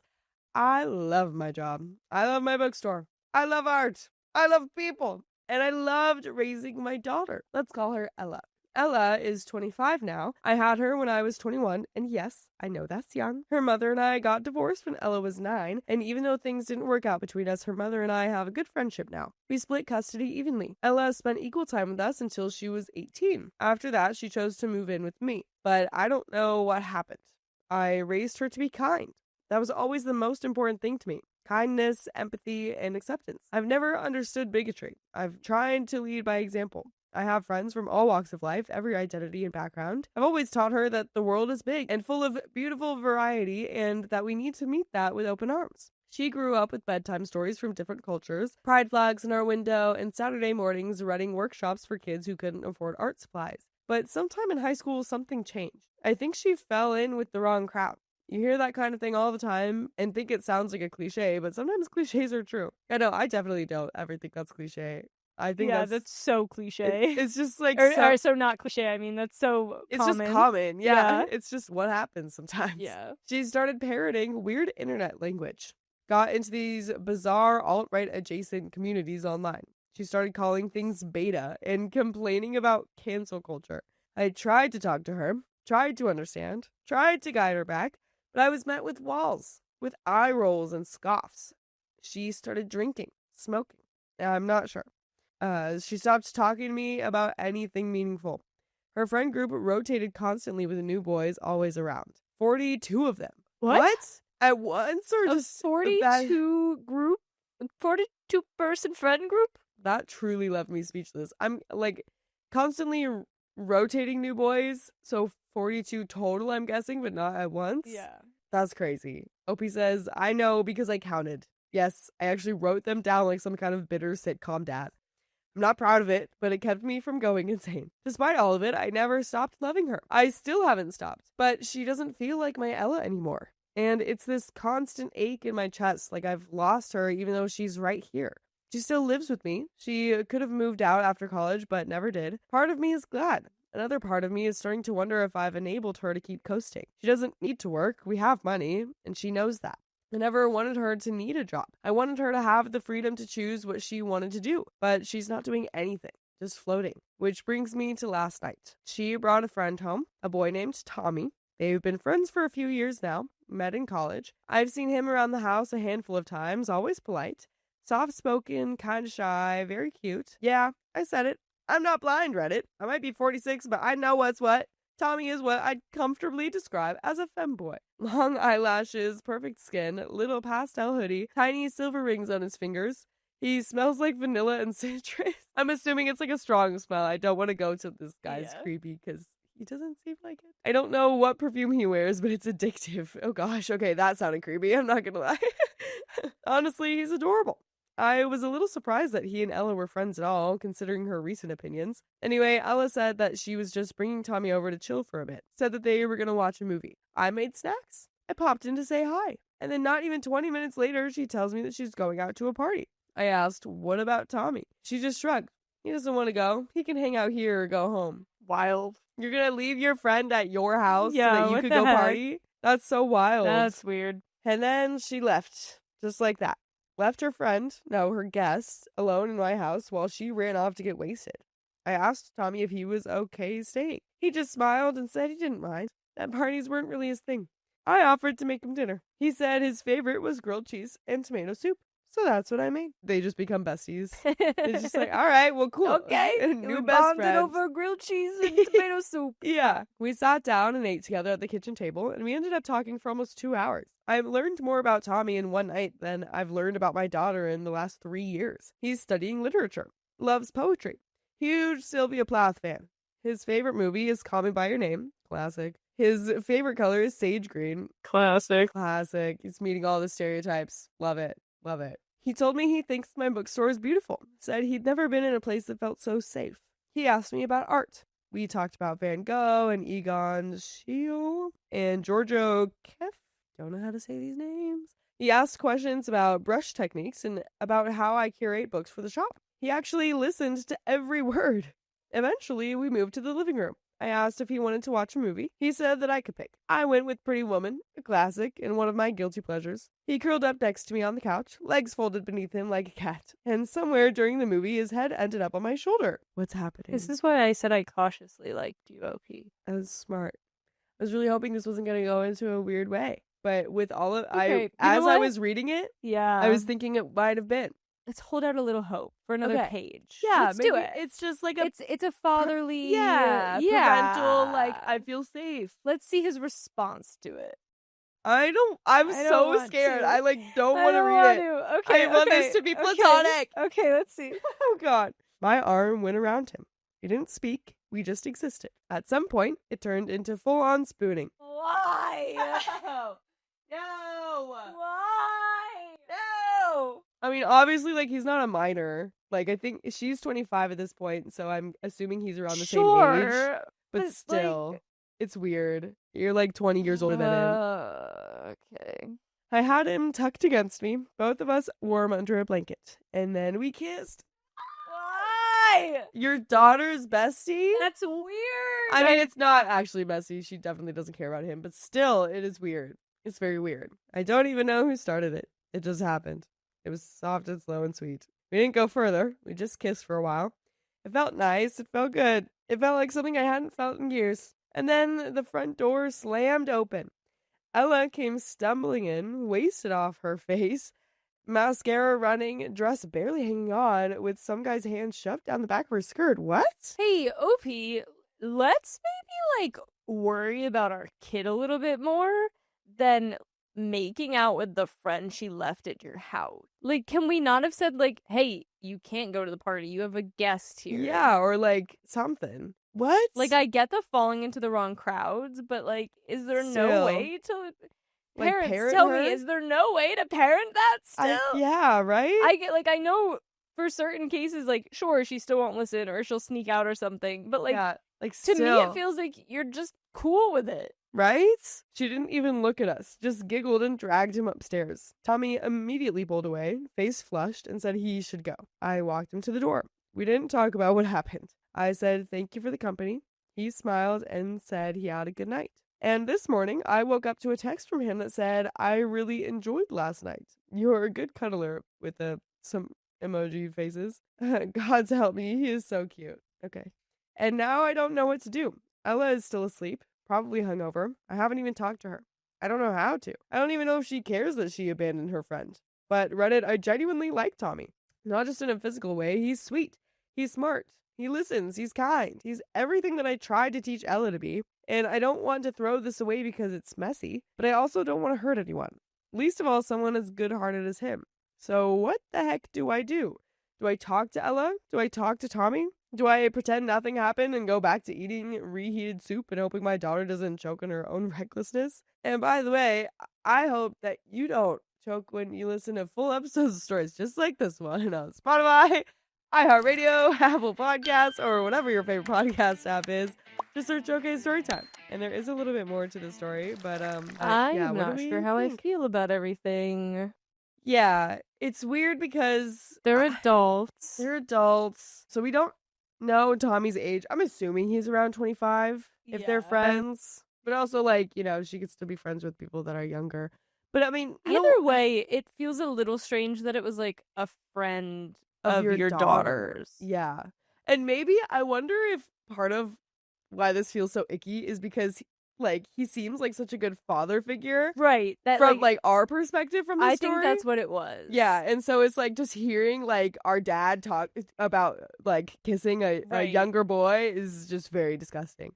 But like at the same time, it's kind of like, okay, well, a lot of people generally agree that like around 25, you have a good head on your shoulders and like, Your brain's developed. yeah, like you're a little bit more able to, you know, date older people. Yeah, But, I think it was that combined with how you seem concerned for your daughter, but also just kind of like, but she does what she's gonna do, which also, I get it. She's 25. Yeah. She is an adult. Right. Please, I need advice. I need to know if I'm not the only one who has been in this kind of situation. I didn't mean for any of this to happen on what should have been a quiet night. And now I'm thinking about what it might mean to kiss someone again, to be wanted, to want someone who sees me. God's help me. I think I might be falling for my daughter's femboy best friend. Help. Yeah, I don't think they're best friends. I think you know that, though. But there are some comments. This commenter says, at first I thought this was going to be like your daughter's high school friend, and that would be horrible, but honestly, you're both adults, and as age gaps go, it could be a lot worse. Your daughter obviously has no romantic attraction towards Tommy, so that wouldn't be a problem as well. I get it, you know, I'm way younger than you, but I understand what happens to a man when you're lonely for this long. If you like him, just call him. You're both adults, you'll sort it off, and if it doesn't work, probably won't, but you'll enjoy it while us, you can call it off. Just call Tommy so you don't regret that you did it. And that's the end of that story. Secret daughter messaged me after 17 years. Was the message a secret too? and there's a trigger warning for parental abandonment. When I, 38 male, was 20 years old, I dated a girl, 36 female, for about a year. Our relationship was okay, but we were both going in such different directions. Towards the end of our relationship, she found out she was pregnant. Neither of us were in a place to be parents. I was 1,000 miles away from all my family, still in school, and still very immature. By the way, this comes from user throwitaway0001, and if you want to submit your own stories, go to the r/OK Storytime subreddit. I'm Dakota. I'm Sophia. Hey, what's up? I'm And Keon. Drew. And we're here to give you good advice, goofily, but we don't have all the answers. We only know what we would do. So if you would do something else, let us know in the comments. As OP says, we dated for maybe 3 months of her pregnancy. I cheated on her, and we broke up. Ooh. I talked to her a few times afterward, and we both agreed I would be an awful parent and that it would be best for us to go our separate ways. That is a wild, weaponized incompetence. Yeah. Like, oh, like- I cheated on you. I'd be pretty bad. I'd be a pretty bad parent. And she's like, yeah, please leave. You still paid child support. Hopefully. I saw my daughter Emily, now 17 female, one time when she was 2 months old. So this was, I think, the summer of 1995. Eventually, from what I understand, she married some other guy and she's happy. I felt a lot of guilt over everything that happened, and I'm not proud at all of my actions. They were cowardly. I've thought about reaching out and trying to establish a relationship with my daughter, but it seems a little too late for that now. Sorry to make this my life story, but I will get to the current situation soon. I ended up meeting my wife in 2000, and we got married in 2002. We have 2 kids, a 7-year-old daughter and a 5-year-old daughter. Ugh. I'm a great dad to my girls, and I've tried my best to be the most involved, loving father I can be to them. Maybe a lot of this is motivated by regret for how things went with Emily. I love my wife, and we have a great, steady, happy marriage. My wife nor my family knows about Emily, my daughter, from my earlier relationship. I've just sort of put that part of my life in the past and tried not to go there. I'm deeply ashamed of how I ended things back then, and there is a real stigma to being an uninvolved father. I've never really said much to anyone about that child, aside from some friends during my college years who I'm not in contact with. Almost no one knows about her. Fast forward to Wednesday morning. I'm on Facebook, and my account is mostly set as public for work purposes. I'll occasionally get messages from people in my past who'll just say hi and the usual friendly, "Your family's so beautiful," or whatever. On Wednesday morning, I woke up to a message from a 17-year-old girl whose first name was Emily. Definitely out of the norm, since I don't really have much contact with teenagers. What don't even other know your- contact do you have with teenagers, first of all? And you don't even know your kid's name? How do you do, fellow kids? That's what Like, this guy's to giving. not make the mind association that a 17-year-old with your daughter's name who reaches out to you is your daughter is kind of wild to me. He's just so good at compartmentalizing. He's like, Yeah, he was that's like, such a strange coincidence. My daughter's name and my daughter's age couldn't be my daughter. So OP continues, I poked around a bit on her page, and everything seemed to add up. She looks like her mother, has her last name, and the page seemed active, so I'm fairly sure it's not a prank. Her message said, "Hi, I'm the daughter you don't care about. I just wanted you to know that we are fine without you. You are a dirt pickle, and I hate knowing that I'm even related to you. How can someone just leave a woman who loves them and a baby? Do you even have a heart? I hope you pass away." Obviously, not at all what you want to see from my point of view.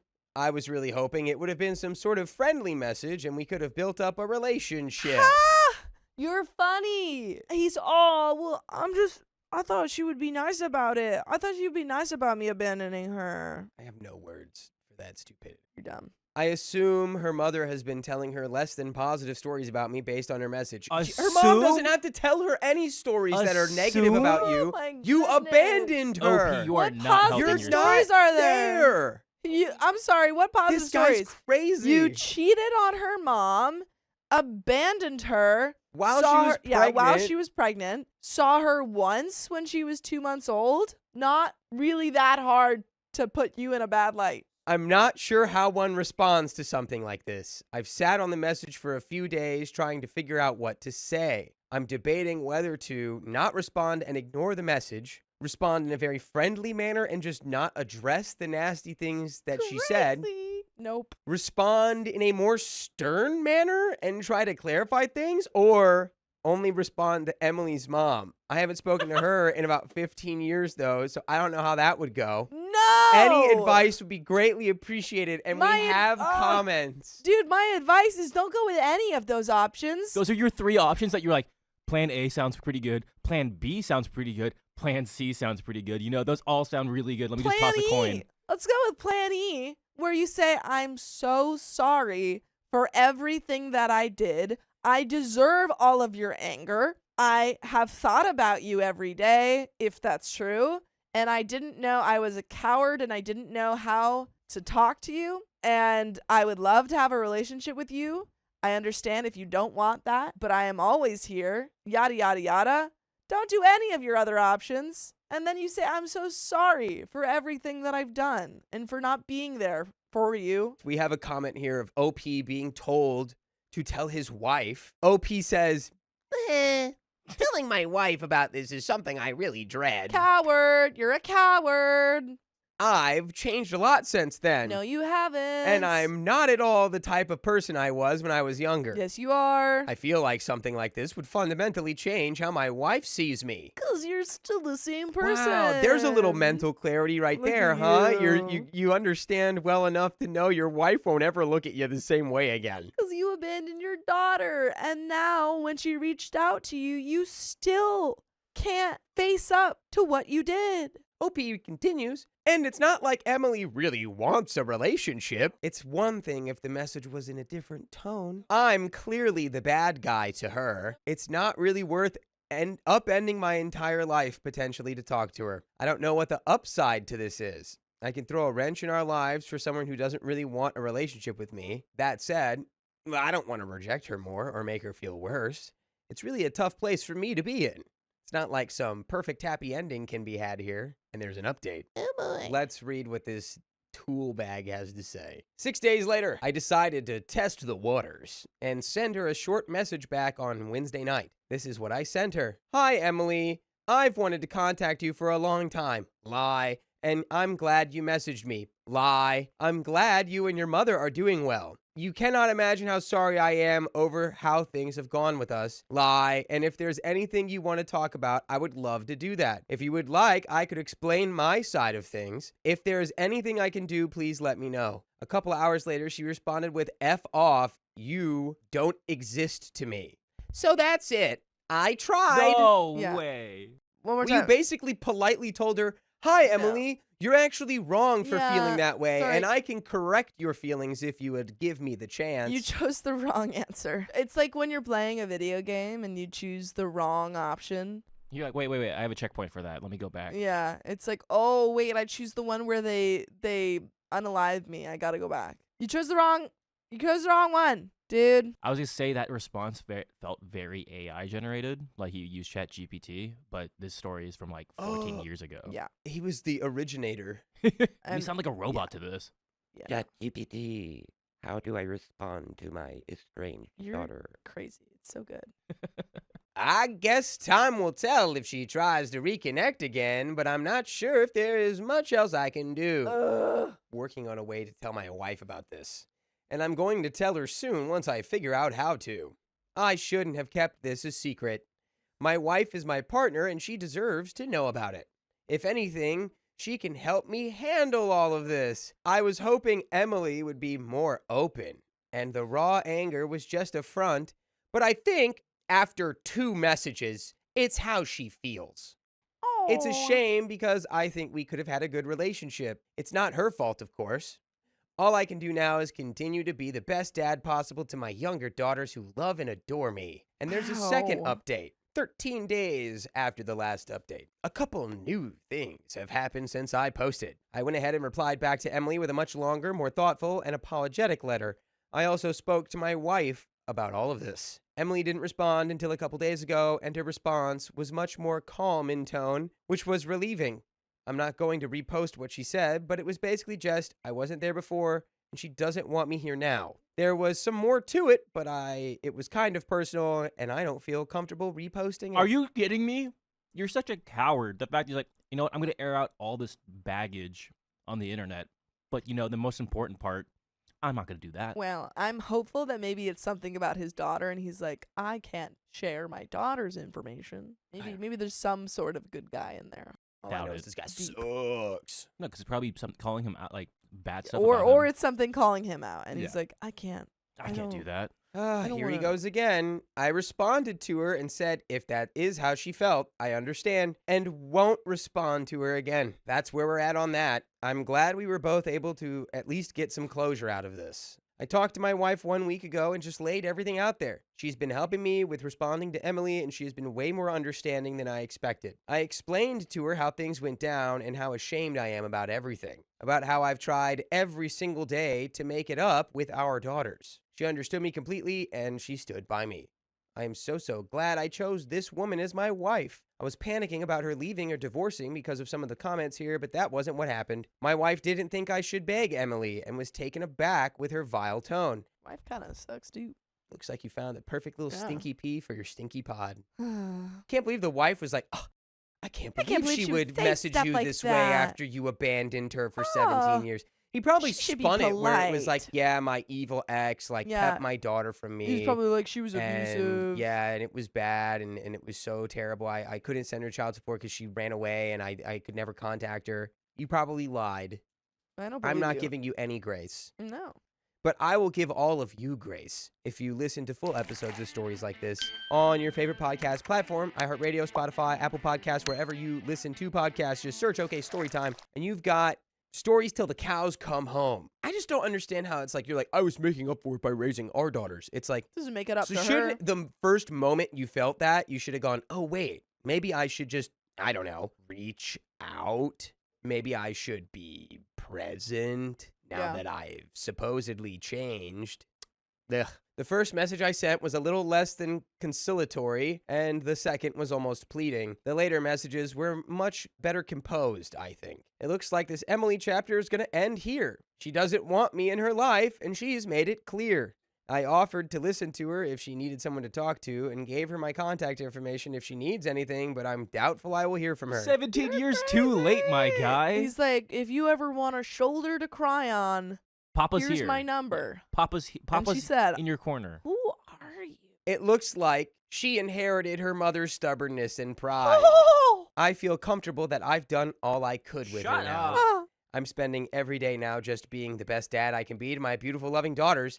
And that is the end of that He's story. rage Guys, baiting don't us. worry. That was rage bait. He's Rage rage bait. baiting us because Guys- he's making me so upset. Guys, don't worry. Rage That was bait. It's bait. We got baited. My daughter's boyfriend encouraged her to gain weight, then left her. Ew. And trigger warning for eating disorders. I want to begin by saying I adore my daughter, and her size is not my concern, more so her health. She was so full of potential, and that's why this whole situation is depressing me. By the way, this comes from Deleted, and if you want to submit your own stories, go to the r/OKStorytime subreddit. I'm Sophia, I'm Carly. I'm Keon. and we're here to give good advice goofily, but we don't have all the answers. We only know what we do, so let us know what you would do in the comments. I have been in therapy for years, and I'm trying to encourage my daughter to go back as well. She is currently 24 and 504 pounds, 5'4". She ran chubby her whole life, and despite my best efforts to put her on a diet and enforce activity, she's always had a problem with food. We spent a lot of times at doctors, clinics, and therapists to work on her weight issue, but she just had a very big appetite. When she was in high school, she was around 165, and we got her down to 155 for her graduation. When she returned from college, it was obvious to me and my husband that she had put on a significant amount of weight. We went on a family vacation over her winter break that involved a lot of hiking, and she struggled to keep up. She was eating a lot more than normal, so I had a conversation about healthy eating and weight management, as young women in college face unique challenges. This didn't work, and she came back even bigger for the summer. When I went with her to the doctor, I found out she was 250 pounds. 100 pounds in less than a year was super concerning, and I was terrified that somebody might have hurt her and she was using food as a coping mechanism. I dug through her room looking for signs of anything. Unwise and invasive, I know, but it came out of genuine concern. What I found instead were messages to a boy who was encouraging her to get fat, sending her money for food and more. I saw a message from her saying she wanted to be immobile by the time she graduated college, and that shocked me. I confronted her right away and showed the message to her. I explained simply that I loved her and found her beautiful, but her lifestyle would unalive her, and I would no longer be willing to pay for her education if she continued to gain weight. I took her to the doctor over the summer, and he was very direct with her. She lost maybe 10 pounds because I enforced exercise and locked up food at night. There were multiple mornings where she'd eaten entire loaves of bread, pounds of pasta, multiple bags of chips, and liters of soda. I wasted so much money on food. Locking it up only somewhat helped, and was only done as a last resort. She gained weight again after going back to school, and this became a cycle. Honestly, at this point, I feel like she definitely can't go to that school Yeah. if that's where the guy is. But I feel like needs to go into treatment. 100%. Yeah, I feel like if that's this is where kind we're of hitting her, on. Yeah, if this is her relationship with food. She would gain weight at school and come back, and I would help her lose about 10 pounds, then she'd get bigger again. She was 350 pounds at her college graduation and had to start using a scooter to get around campus, which saddened me. She moved in for a few months after graduation, and our relationship kind of took a turn for the worse. We would fight a lot about her weights. I'd want her to come for workouts with me. I'd encourage her to eat more veggies, and she'd get defensive. Yeah, because I feel like she's going to keep getting defensive if Yeah. it's just mom saying it over and over again. But Yeah. if we do a program, she can learn just like better eating habits with food and not have like people telling her what to do. Yeah. And also maybe some therapy for you, OP, just to help. Absolutely. Still, we would also have good days where I'd pinch her rolls like I did when she was a baby, and she'd laugh. Unfortunately, the boy she was messaging ended up becoming a secret boyfriend that she moved in with after a few months. She gained a lot of weight, and we rarely saw each other. When I did, I felt troubled. All her beautiful features were hidden, and she could barely move without help from her boyfriend. I told him he was no longer welcome in my house after seeing how he supported her eating habits at a family dinner, pouring butter on her veggies, giving her more helpings, my pouring her gosh. glasses of high-calorie soda, and giving her adult soda. She ate enough to make herself sick, and he encouraged her to eat more. It's all so wrong and horrible. I knew he was manipulating her and told her that her health was in danger and that he would leave the second she became a burden to him. He didn't listen, called me mean names, and we went no contact for a year. Well, I mean, like, this is really terrifying because there are so many, like, even if she loses this weight, she could have diabetes, Yeah. heart, you know, Definitely heart problems. heart attack. Yeah. There's a lot of, this is scary. Well, my biggest fears came true. Last May, I got a call. My 24-year-old daughter had a heart attack, and her boyfriend left her. He sent her a text when she was in the ambulance that said he couldn't take care of her, and she's scared him now. I cannot tell you all how much I detest this man. This was exactly what I thought would happen. My daughter is over 500 pounds at only 5'4". She needs special chairs and is wheelchair bound. I have to help bathe and care for her because she cannot reach.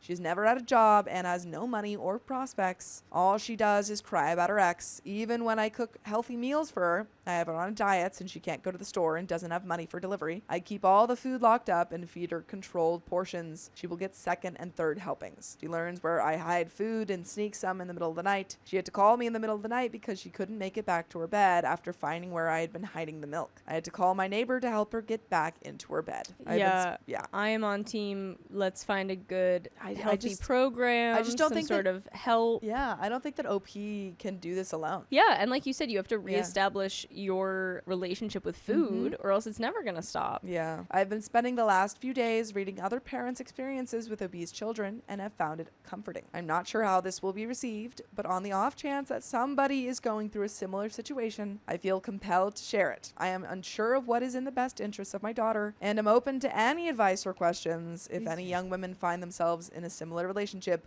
please leave. You never loved my daughter. You saw her as an object to manipulate, and she is now suffering. If she doesn't lose weight, her health will continue to decline, and I feel helpless and hopeless. I love my daughter dearly, and I feel like I have lost her to something deeply harmful. I think first, Yeah. OP, first find a program that could help her, but Yes. also I specifically think that you need therapy to learn how to deal with someone that you are watching Yeah. harm themselves in a way that you're like don't have experience with.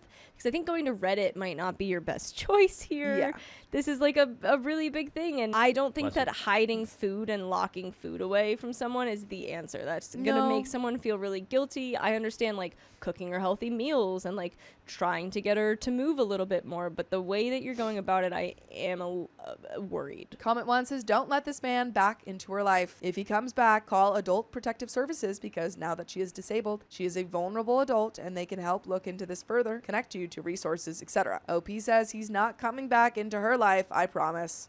I'll go to jail to keep him away from her. There's nothing I won't do to keep him from her. Comment 2 says, I swear I read a post the other day written by a mom whose daughter went to college and came back heavier and heavier. She went through her browsing history or used her laptop and it was left up, something like it, but ended up finding that her daughter was actively trying to gain weight and was on a weight gain journey blog mission. It sounds really similar to this. However, she approached the topic of weight and health in a kind and supportive way, without bullying or locking up food. You can't control other people, and the more you try, the more they resist. If you want her to come to you for help, then be helpful. OP says, these comments have very much made me reflect on my approach around her weight issue, especially in her childhood. Thank you, and yes, I will apologize to my daughter. By the way, you should apologize to us if you haven't listened to full episodes of stories just like this. Just go to Spotify, Apple Podcasts, or iHeartRadio and search up OK Storytime. There is a little bit left to this story. Do you have any final thoughts? I think I've said everything that I need to say. I was going to say Rome wasn't built in a day, and this is going to take a lot of process and a lot of time, but as long as you're there, you definitely need help, OP, for your daughter as well. Yeah.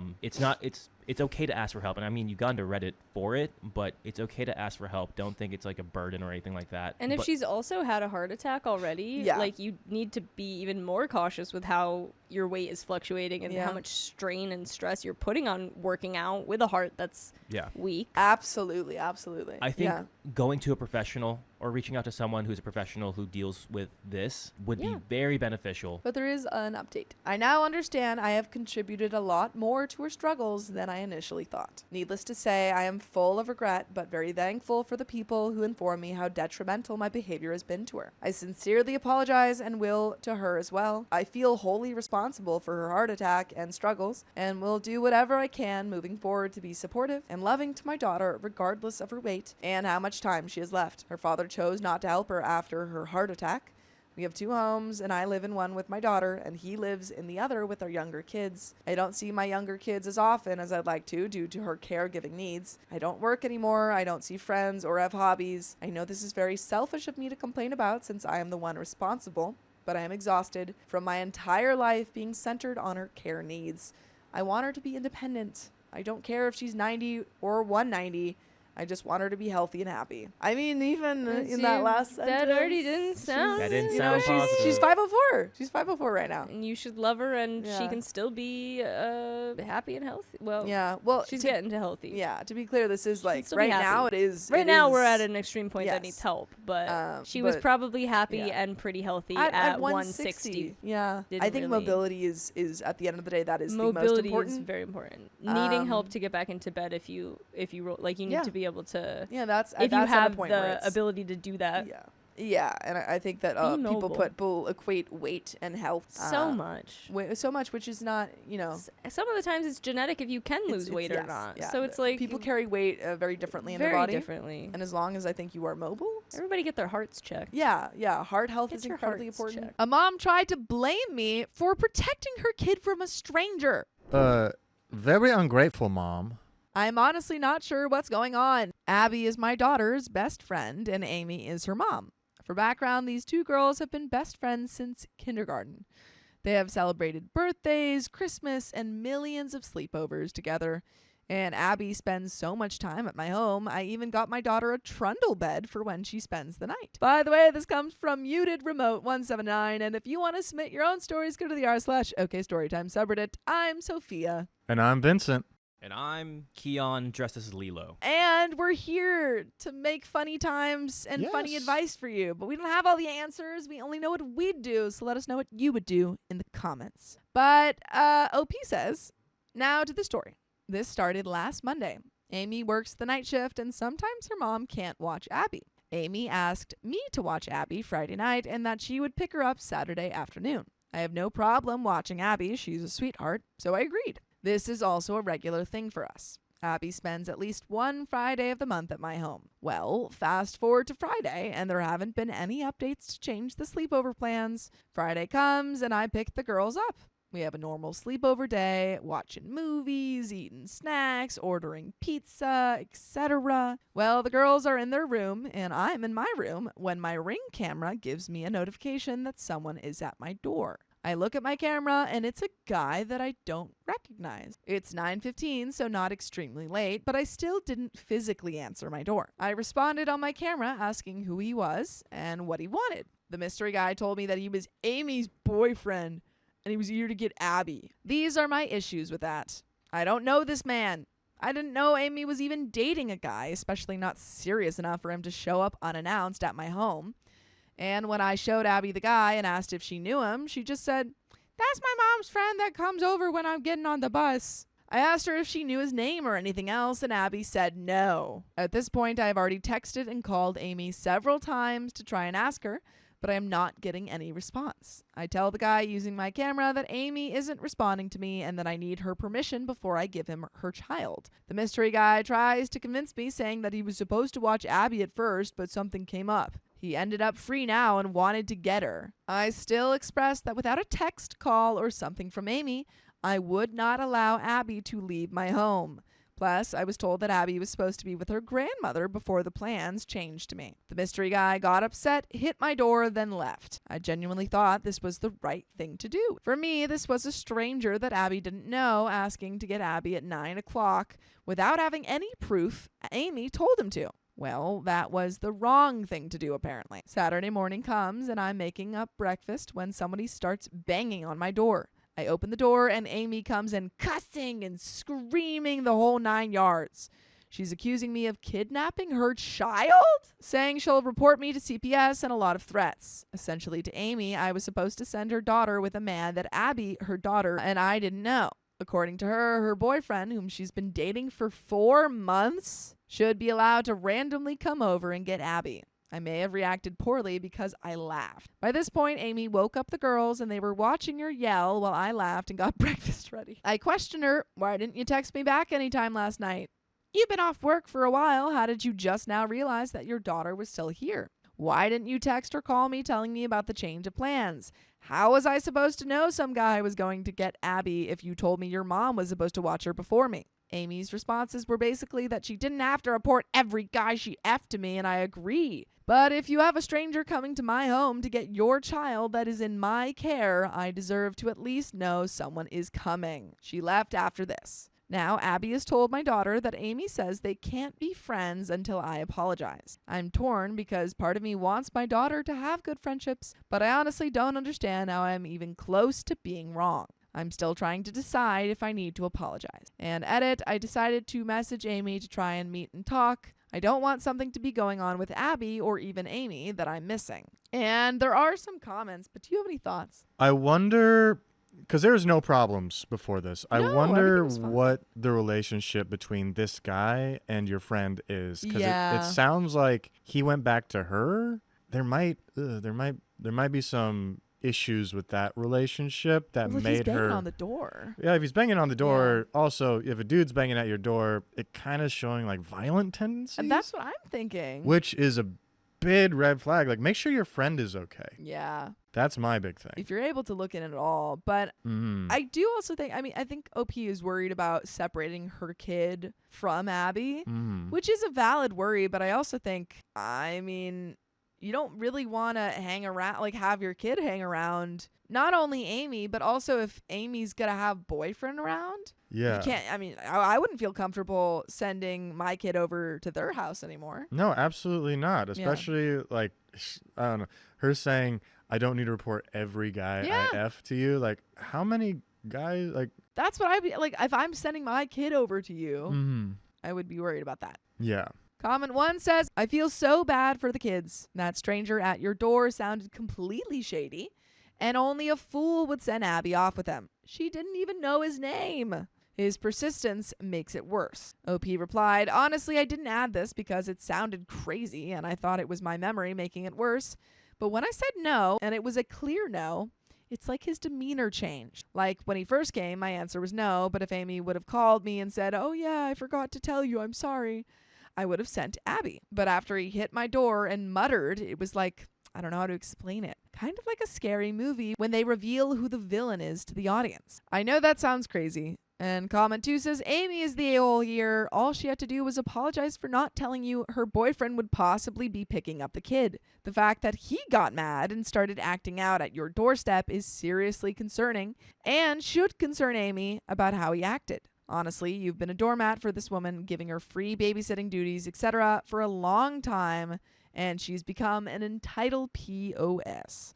Don't worry, next time she needs someone to watch her daughter and she'll come back and pretend nothing happened. I suggest you distance yourself from someone who threatened to call the cops and CPS on you for doing the smart thing and not handing a 10-year-old to a stranger. OP replies, I honestly helped out because I understand how hard it is to be a single mom. It took me a long time to get my footing in the world, and honestly, I have several people keeping me afloat. I honestly needed to hear that. I wasn't crazy. Comment 3 says, you're not crazy. You did the right thing. But are you sure everything's okay with Amy? Does she usually act like this? Maybe there were consequences for her not allowing her daughter to be taken. I'm not suggesting apologizing to her, but maybe once she's calmed down, you should check in to see if all is okay. She might see logic now. Separating victims from their support system, i.e. you, and pulling control moves like demanding to look after their kids would be red flags for a harmful partner in my book. OP says, honestly, your response seems the most fitting. I've known Amy for years, and I wouldn't say we're just best friends, but we see each other multiple times a month. We never had any issue close to this. Comment 4 says you did not ruin anything. Amy is in the wrong here. The fact that she never got back to you until the next morning is so crazy. I am sorry your daughter might be losing a close friend, but I don't trust the other mom. If your daughter was sleeping at her house and the same situation happened, she probably would give that person your kid. Yeah, I mean, that's another concerning thing. Like, if that's the standard she's expecting from, like, imagine if you wake up and your kid was staying at their place and now they're in the wind. Mm-hmm. I would, that's very concerning. Yeah. You did nothing wrong, and I hope your daughter sees that. OP says, I'm honestly so happy that our schedules always made it so that sleepovers happened at my house. I am worried about Abby now, though. How could Abby trust a man she's only known for 4 weeks with her child or my address? By the way, you can trust that we have full episodes of stories just like this for you on Spotify, Apple Podcasts, or iHeartRadio. Just search a Poke Storytime. There is a little bit left to this story, but any final thoughts or advice for OP? I mean, yeah, it's tough that your daughter's going to be losing a friend. Yeah, but also you need to protect her. Mm-hmm. Check in on your friend. Yeah. Because I don't know, this guy is sending up a lot of red flags. Oh, yeah. Obviously do it tactfully when they're open to being talked to, but yeah, I think giving it at least a couple of days before we broach the subject. Yeah. But just asking like, hey, what, you doing okay? Not to mention his reaction when you wouldn't let him take her. He was pretty upset about her. Comment replying to OP says, right, a person thinking rationally would take 10 seconds and think, oh, hey, Amy forgot to mention I'd be picking Abby up before the end of the planned sleepover. And I've never met OP. I can see how weird this might look. Then he'd say something like, oh, that's no problem. Guess there was a miscommunication somewhere along the line there. Sorry. Hope you and the kids have a good evening. He might wave. This in and of itself sounds sus. And that's it.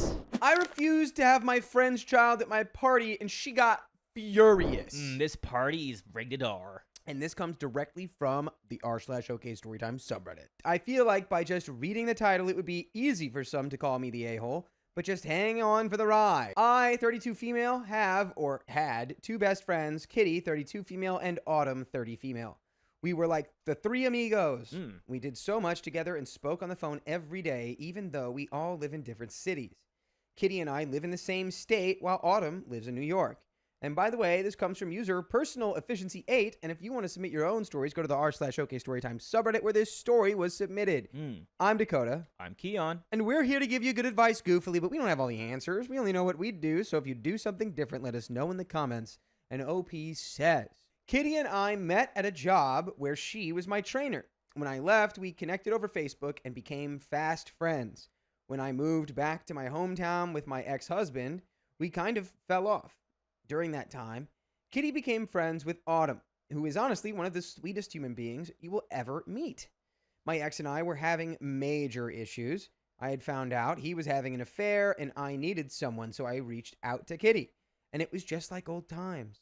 She wanted me to meet Autumn. We would play video games together, chat, and eventually we met in person at an anime convention. Ooh, fun. Ooh. I'm naturally awkward, and so is Autumn, but we hit it off. Kitty, however, made it clear that we were not allowed to like each other more than we liked her. What? All right, Kitty's weird. That's a 7-year-old opinion to have. We had been a trio for about 4 years, and during this time, Autumn and I were both going through serious relationship problems. Kitty has a boyfriend, Marcus. Experiencing verbal and emotional abuse and the gaslighting of a cheater was something Autumn and I bonded over. But every time we called to vent, Kitty had something to say about her boyfriend. He wasn't cheating, but he wasn't helpful or supportive. She was a stay-at-home mom, and he never took their daughter to the doctor, even during emergencies. We supported Kitty and encouraged her to demand better from him. She would send dozens of screenshots of him being dismissive, pictures of how he left the house a mess. I would be so mad for her and talk to her for hours. Eventually, Autumn and I ended our marriages. We would screen share our dating apps, give advice, cringe together, laugh, and encourage each other. Kitty was still in her relationship, but at this point, she was working, and Marcus was helping more with their daughter. But there was this shift in her vibe. One day, Autumn and I were on the Facebook dating app, and we made our accounts, and the notifications came rolling in. We were freaking out because it was overwhelming. Kitty said, "I'm going to make an account." She said she just wanted to see what type of guys were out there, so she made one. She's a bit heavier than Autumn and I. I only bring up Kitty's weight because it plays a big part in the story. She made a profile and got nothing, not one match. She only left it up for about 30 minutes, though, so I asked what picture she used. One was in her uniform for her job, and it wasn't flattering. I told her it was the pictures, and she said no, it's because she is fat. We assured her she was beautiful, but she didn't want to hear it. Kitty was the bold one in the group, but as we got more comfortable talking to men, she seemed less and less interested in our dating life. About a month before our annual meetup at an anime con, Autumn met her now boyfriend, Adam. Adam is a nice guy, big into Minecraft, and likes everything Autumn likes. Aww. The only problem with Adam is he had just lost his job, but Autumn assured us this was going to be nothing serious. Kitty, however, did not agree. Every chance Kitty got, she was talking crap about Adam. She thought he looked like her brother Jacob, and she started calling him Ugly Jacob. She told her mother, Jacob, and even her sister. She laughed, calling him broke and not good enough. In a private conversation, I told her to chill out. She said, "I don't care." All right, well, if you don't care, I don't care about this friendship. I mean, straight up, if it's just like a guy's trying his best, maybe he doesn't have a job, but you got to be happy for your friend if it's She found making them someone happy. genuine. Yeah, she found someone genuine that she likes, and he likes her back. And the one thing you'd be like, oh, yeah, he doesn't have a job, and he looks like my brother. What? Yeah, just weird. Autumn kept talking to Adam. We were even playing Minecraft together, having a great time. Kitty was playing with us, but she wasn't as good. Then one day, when we were all playing, Autumn, Adam, my other friend, Hannah, and I, Kitty was at the movies. Suddenly, Kitty joined the call, and we all greeted her. So, she wanted to join my Minecraft server, but I had to invite her. She said, "Why did Adam get an invite before me?" "Because you were at the movies, Kitty. You should have known to send me one first anyway." I didn't take this seriously and continued to play. Hannah, Autumn, and I were fighting mobs. Adam was on the way to us, and Kitty was back at the base asking someone to come get her, but we were busy. I heard her say, "I'm gonna burn your village to the ground." And I told her, "We gon' fight in real life if you do that." People who don't understand this stuff, this is all dealing with Minecraft. Yeah, this This is is all all game yeah. references. OP clarifies, I was just joking. But then I didn't hear her say anything else. We all assumed that she left the party chat. We made plans before Kitty even joined to all meet at base when her movie was over and go on an adventure and protect her. We were all just chatting and laughing when Kitty started yelling at us, saying she never left the chat and just stopped talking and was listening. She accused Autumn of being more concerned about Adam and not her. She called us liars, left the party, and blocked us on Discord. She stopped talking to us for a few weeks. When I tried to talk to her about the situation, she says, "I need attention." At least she's honest. That's crazy. Yeah, it's unfortunate. She's being a real cringe lord right now. During this time, Autumn and Adam had this space asleep. She told me, but because of the whole Minecraft drama, telling Kitty didn't seem like a good idea. Autumn decided she would tell her when she was ready. Even with Kitty not talking to us, Autumn and I still got her cosplay together for the convention. We were going to go as the Powerpuff Girls. Cute. Kitty had expressed that in the past she felt her cosplays were not as hot as ours, and she didn't get as much attention. There was a time when Autumn and I caught the eye of a program's social media photographer, and they took our picture. It ended up on the official page, and Kitty was not happy.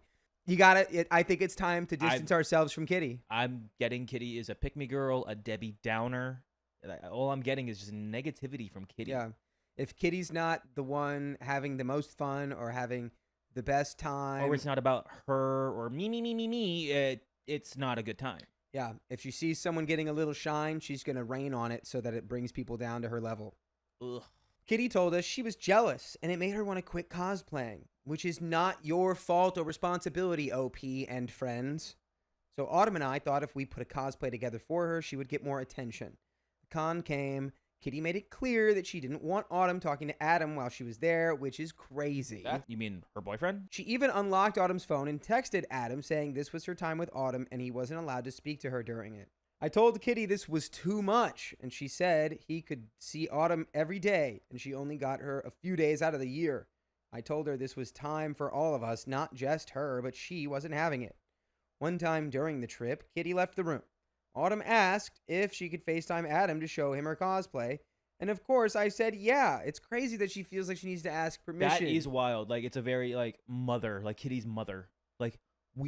You need my approval first before anything. You have to ask me first if I give you the okay. She talked to him for barely 30 seconds when Kitty burst in, angry, yelling at us for being sneaky. What?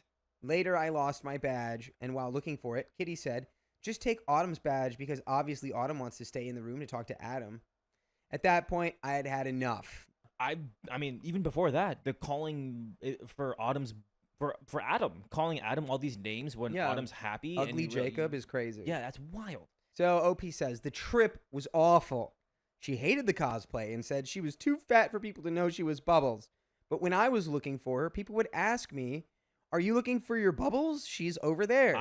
It's very clear that Kitty is very insecure. Yeah. Look, there are plenty of people who are heavy, who are maybe fat. There are people who are attracted to all body types. Yeah. You know? But she's acting very, very... It's like she's trying to make everything about how upset she is, and because she's upset about something or isn't happy with something, or then it's a bad time, and it's always going to be a bad time. Everyone has to be having a bad time, right? She hated the cosplay so much she put my oversized flannel over it. Autumn and I had spent our money on it. It was like, since she wasn't happy, none of us could be. Well, we called it as we see it. Yeah. People would ask for pictures. Men would hit on us, but it was like she was keeping count. She would say, the guys only want to talk to you guys. They don't even look at me. At the end of the trip, Autumn was upset at Adam. I told her if the relationship wasn't serious, why was she so upset?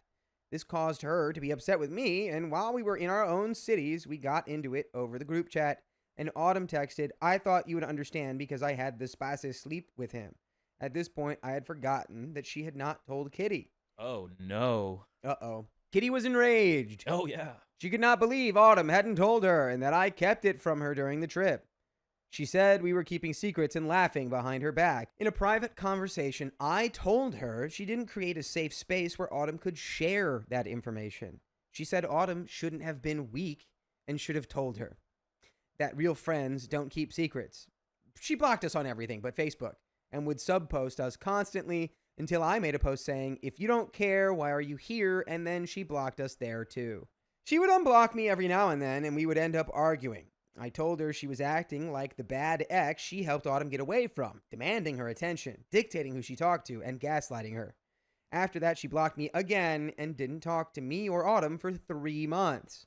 At the end of the 3 months, Kitty bought a house. She unblocked us, and we rekindled the relationship. Why? People.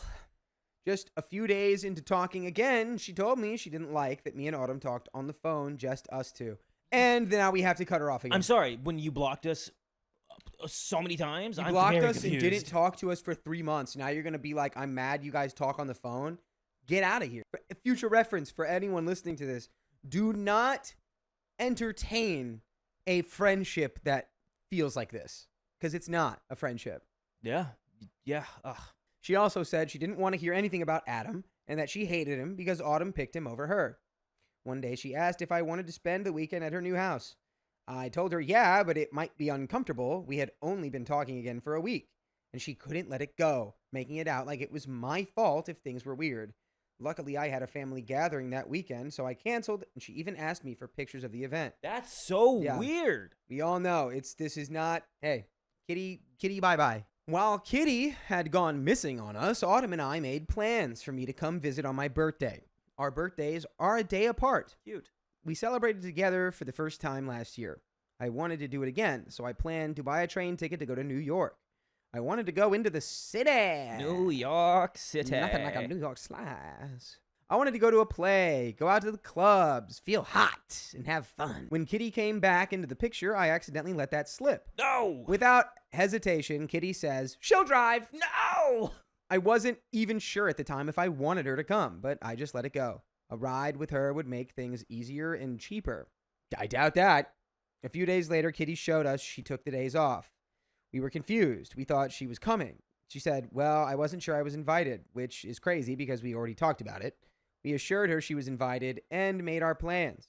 A week or so passes, and Autumn tells me that Kitty told her she has to bring her daughter Joy, 6 female. Joy is a sweet little girl. She's nonverbal autistic and requires a lot of attention. Last time we went to New York with Joy, Kitty did not have a good time. She was overstimulated and upset most of the trip. I really didn't want any kids at the birthday bash.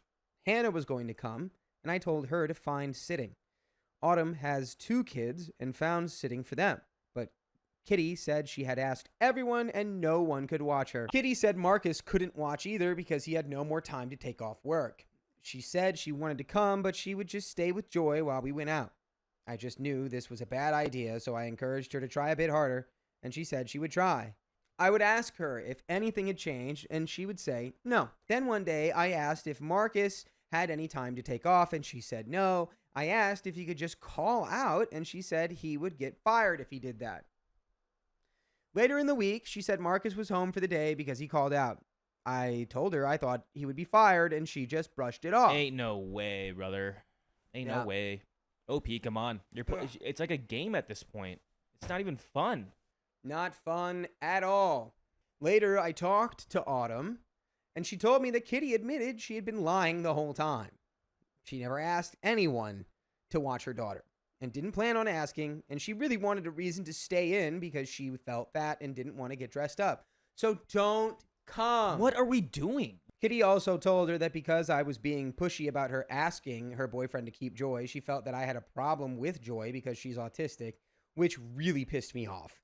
I was done with the lying and the manipulation, and then accusing me of not wanting her daughter around because of her autism boiled my blood. She could have told me about being insecure, and we could have done something to make sure she felt included. But no, she lied to us so the trip would be more comfortable for her. We ended up arguing in the group chat, and she told me she was disgusted with how I wouldn't accept her daughter, which is crazy. I told her, this is not about Joy. She said it was. I didn't want her around, and that was either Joy comes or Kitty doesn't.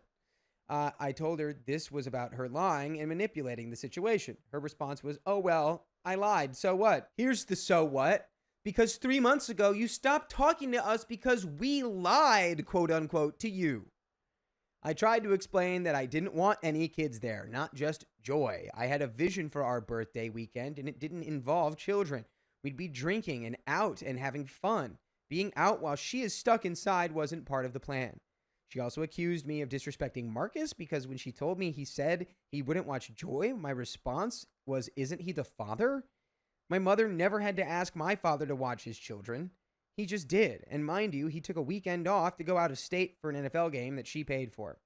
And to repay the favor, he was going to take time off to watch Joy for her trip to Vegas, but the trip didn't happen, so why can't he just do that for the New York trip? For years, she painted her boyfriend as an emotional, dirty, unsupportive, and slacky dad. So when she's telling me he's refusing to watch her daughter, I'm on the same energy. She told me to watch my mouth about how I talk about Marcus, and I'm a hypocrite because I told her to be kinder to Adam. My opinion on Marcus is based on everything you have shared with me. There was a time when Marcus was watching Joy, and he lost Joy for 10 minutes, and Kitty says this is why she isn't comfortable with Marcus watching Joy, but this wasn't an issue when she was going to go to Vegas. This pisses off Autumn. Because what do you mean our birthdays aren't good enough to ask for childcare? Kitty tells me I don't understand because I don't have kids. I opened up to Kitty about my fertility issues that I had experienced with my ex, but she kept saying it over and over and over. She kept making it a point that I don't have children.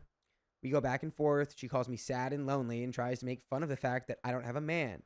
She carries on about how Joy has autism and she doesn't want to burden her man or family with watching her for a 4-day trip just for our birthdays, and Joy has to come.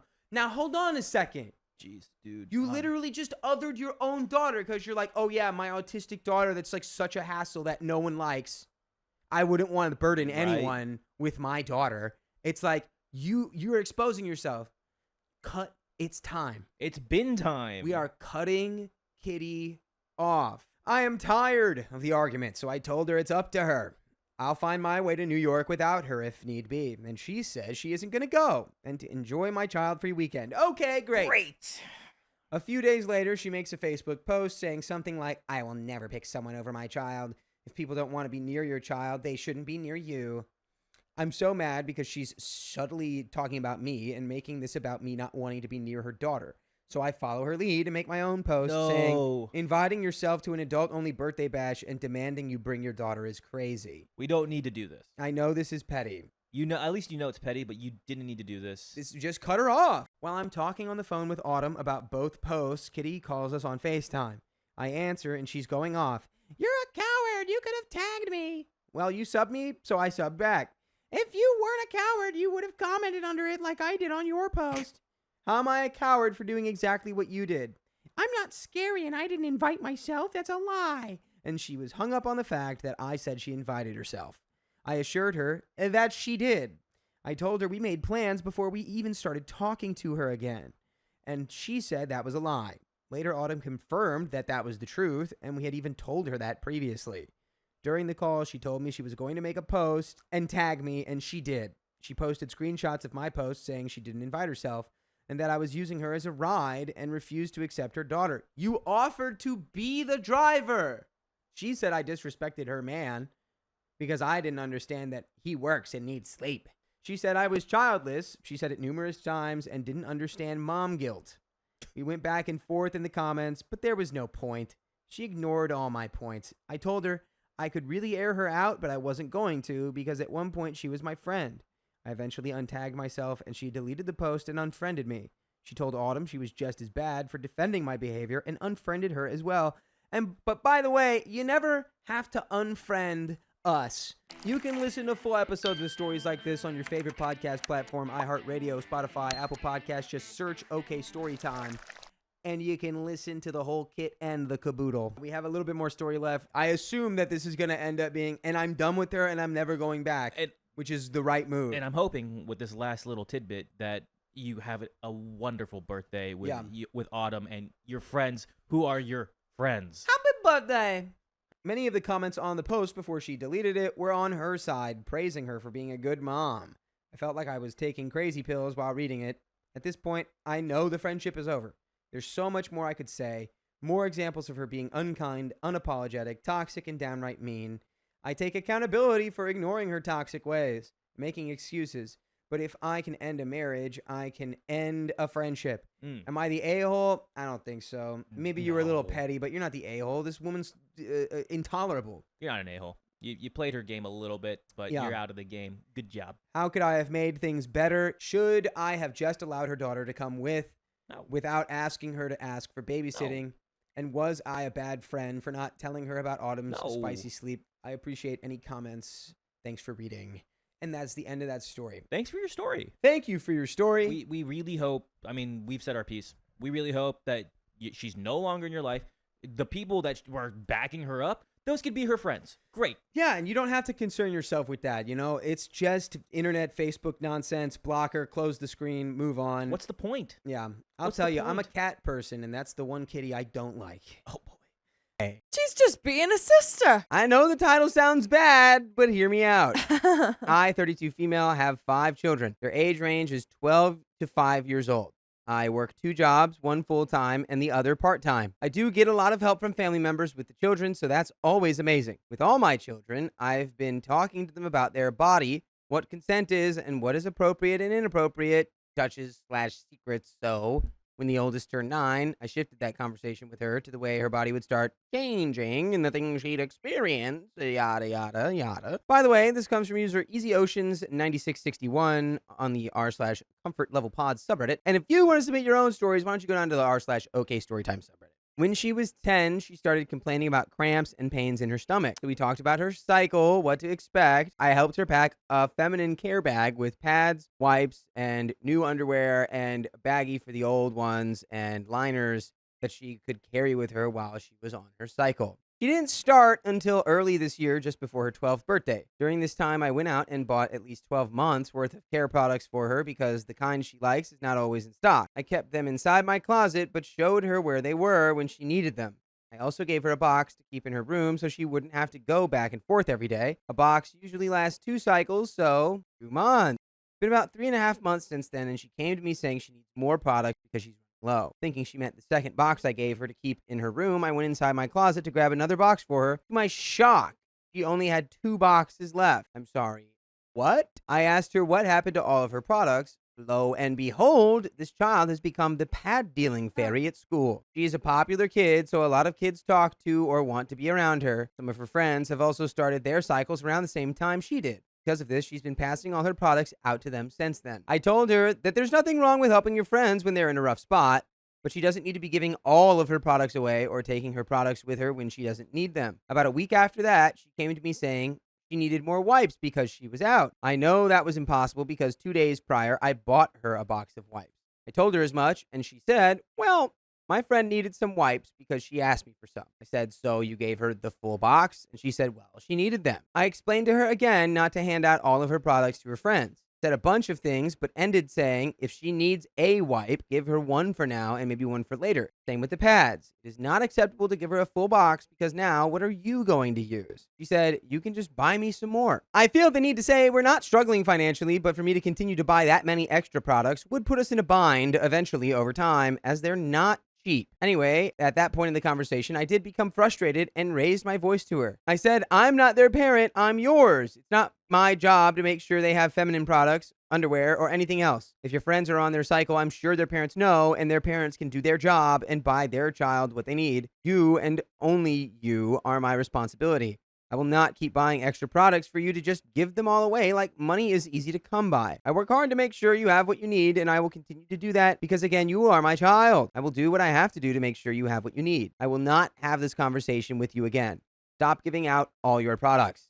If your friend needs one because they forgot, give them one and only one. You can even let them use your phone to call their parents and tell them to bring some to the school, but that's all the help you should be giving. She didn't say much after that, but she looked deflated and it made me feel terrible. Later that night, I acknowledged her giving heart and how that was a beautiful quality I loved in her and how much I was so proud of her for trying to help others. I also told her helping others should not put her in a situation where she's going without, and that's exactly what's happening. I mean, not really, because in her head, she still has more in there and you can just buy more. I feel like that you still didn't really talk to her about money at all. This is an appropriate time for a kid to also learn about money. Yeah. 12, 13. Hey, this is how just actual money works. It doesn't just grow on a tree. I have to work for it, and there's a finite amount of it. Yeah, I do think that is a good lesson to like learn though, of like, you know, you can give to other people, but like you still got to look out for yourself. I feel like that's just a good kind of life lesson to learn in general. But I agree. Maybe with better execution. Yeah. We hugged and she went to bed. Been a few days and I'm still thinking about it.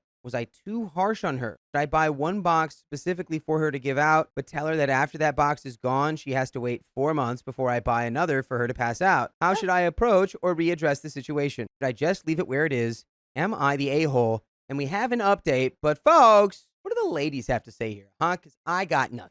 This is not my wheelhouse. Yeah, I think that would be good. I mean, that seems like a good rationing thing. I mean, she could even say just like, I mean, I'm giving you these 2 boxes that are separate for like bathroom and your room and stuff, but like since they should last you around 2 months, maybe a little bit more, like that's all that I'll budget for. Like that's all that I'm really going to buy for. And yeah, so like you can definitely do that, but then maybe she'll learn that like once she gives enough away or she gives too much away, then she won't have any for herself, Yeah. Hello, all. I wanted to address some things said in the comments and some things I feel need clarification. No, my daughter's not being bullied. We talk every She's popular. Yeah, she's literally popular. We talk every single day about her experiences at school, her achievements, and worries. The singular time she was being bullied was years ago in elementary school. It was swiftly addressed, and she hasn't had a problem since. No, she's not trying to buy friends. Even from kindergarten, kids have always flocked to her, wanting to sit by and talk to her, asking about her when she's not there, or making or bringing her things they made or bought for her. She's a genuinely caring and overall nice person, added to the fact she's very beautiful, which is why she's never had an issue making or keeping friends. However, she is quick to cut people off.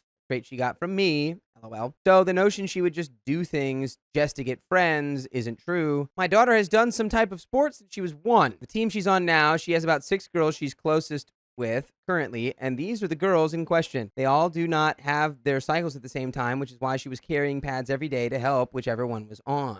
I do not feel it's my place to speak with a child about something like that without their parent knowing or giving permission, so no, I will not be doing that. I addressed this in the comments, but will say it again. I'm not willing to risk my home's financial security just to supply other kids that aren't my responsibility. Regardless of how harsh that sounds, my kids come first. Sending supplies to the school every month is not happening. Anyway, on to other news. I did have another talk with her about it, and she has no idea if her friend group can or cannot afford products. They ask, she gives, and that's the end of the story. Just like when she asks them for things and they give them to her. That's the dynamic of their friendship. They talk and text all day long and they help each other. For example, she said she wanted to match one of the girls for a school day. So the girl went and bought her a whole outfit just so they could be to winning. Cute. While I have met the whole friend group because I go to almost every game, I have not met most of the parents. I have spoken to a few over the phone while the girls were talking, but saying, hey, your daughter's on her period, can you buy her pads? Would be embarrassing for my daughter and for her friend. Anyway, since our conversation, my daughter has been more mindful in the amount of her generosity. She also told me about the conversation she had with one of the friend group girls about the friend cycle. She walked her through the things I showed her and gave her friend some pads for the road, but told her she wouldn't be able to keep giving them, so she had to talk with her mom about it. Perfect. And by the way, you can talk to your mom or whoever you want about the full episodes with stories just like this you can listen to on iHeartRadio or Apple Podcasts or Spotify, wherever you're listening. Just search OK Storytime, and you've got a whole treasure trove of stories to listen to till your ears fall off. One good thing is the mom called me, the mom of the friend. Talked, and I invited the girl over so I could have that conversation with her with my daughter supporting her so it wouldn't be any more awkward than it already was for her. By the end, she was laughing and asking questions, so I would say it was a success. I helped her pack a care bag and told her to speak with her mom about refilling the bag when she needed to. I made 4 more care bags just in case I get another call, and I told my daughter to let her friends know they can talk to their moms or dads about it or have the parents call me. So we'll see how that goes. My daughter is back to her usual self and is making me proud every day by showing compassion towards others and being amazing. I honestly love listening to her light up when she shares about helping others. Can't teach that sort of thing, and I'm just glad I get to see it firsthand. Wow, your daughter's cool. Yeah. Your daughter's a nice person. This is great. What a nice little story. We're talking about our issues. We're understanding each other. And we've got an amazing daughter who is shaping out to be a great, loving, helpful person. My boyfriend demanded I comfort him after he failed to do the same to me. What did he do? Hug you with sandpaper? My boyfriend, 41 male, or ex now, I guess, has been fighting with me, 40 female, this whole week. 3 giant blow-ups since Tuesday night with minor ones in between. And I've just had enough. By the way, this comes from Great Value Popcorn. And if you want to submit your own stories, go to the r/OK Storytime subreddit. And I'm Angie. I'm Dakota. I'm Riley. And we're here to give good advice goofily, but we don't have all the answers. We're just here to say what we would do in these situations, but let us know if you would do the same or something different in the comments below. So, OP says, now to explain why I might not be getting the cake. We all live together in a studio and he has 2 daughters, 11 and 14. His youngest birthday is today, Monday the 8th. As of writing this at 3 in the morning at around 8:30 p.m. on Sunday, he told me that he's leaving this coming weekend. I was confused. I thought maybe he was going to visit someone, maybe his mom, since her health hasn't been great. So I asked him to explain. And he said that he's just leaving this weekend and he's not coming back. Huh? What? Well, I guess that means it's over.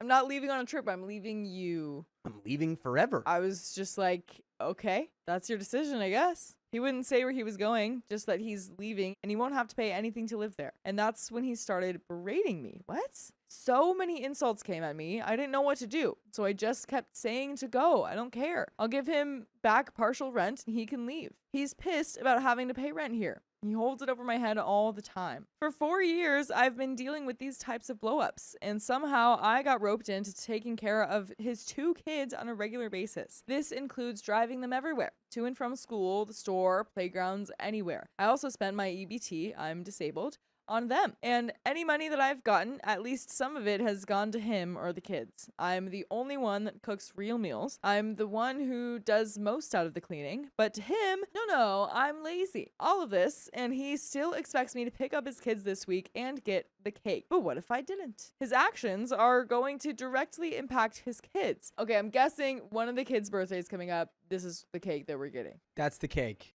Cake for the youngest kid. And we can eat it too. You know Well, not if he leaves. Not if he leaves. Then he can't. And he's going to tell them that I've always hated their guts and I'm doing this to spite them. He said that that's what he's going to tell them if I don't get the cake. That is so insane. That's like sociopath behavior. If you don't get this cake after doing everything else, I'm going to tell the kids that you've always hated them. If you don't get them their birthday cake. What a terrible father. That is so terrible. If you don't get them this cake, I'm going to traumatize my children emotionally. Yeah. And because you care about them more than me, yeah, I know you're going to have to relent. Oh my gosh. It's crazy. So what am I supposed to do? I've got 12 hours to decide. Would I be the a-hole if I didn't do it and his daughter suffers from his behavior? Is this going too far? There is an edit, since I think I confused some people. He's not leaving now, it's not the weekend, so 5 days from now. He's still expecting me to do all these things while he's still here, including the cake. Also, his kid's mother is in the picture, but they live here the majority of the time. We do have an update, but what would you do? I'd be telling him to get out of the freaking house. Yeah. Is he on the lease? Is he legally, like, entitled to be there? Because if Good he's question. not, I'd be like, you can go ahead and move out right now. Right. You can go ahead and collect your things, move out, take the kids to mom's place. Yeah, or wherever you're going. Tell him whatever you want. You're no longer a part of my life. Yeah. Any damage you do to your children is not my fault. I think you could say or give a little note to the kids or something of like, just, hey, by the way, I really love you. Your dad told me that if I didn't do some things, then he would tell you that I really don't like you, or he would say a lot of mean things saying that I said those mean things, but I assure you that that's not the case. Your dad just wasn't treating me very nicely, so Get a kid-proof letter for that. Yeah, exactly. You know, where it's just like, we are fighting, we are grown-up fighting, and sometimes grown-ups fight, and they say things to try to hurt the other grown-up that might accidentally hurt the kids. Right. So I'm writing you this so that you never accidentally think that I hate you. Yeah. I don't. This is proof. But we do have an update. So, obligatory thank you for all the comments. It really helps me sort through my emotions and make the decision to get the cake. It wasn't her fault, and who am I to ruin her birthday? My thoughts are a bit jumbled, so things may be out of order here, but first things first. Last week, my grandmother took a turn for the worse. I've been caring for her, being there if she needed something, doctor's appointments, etc. But Friday, my mom and I came home and found her in the kitchen, unable to form words, confused and scared. We just had a nurse there a couple hours prior, and she was talking fine.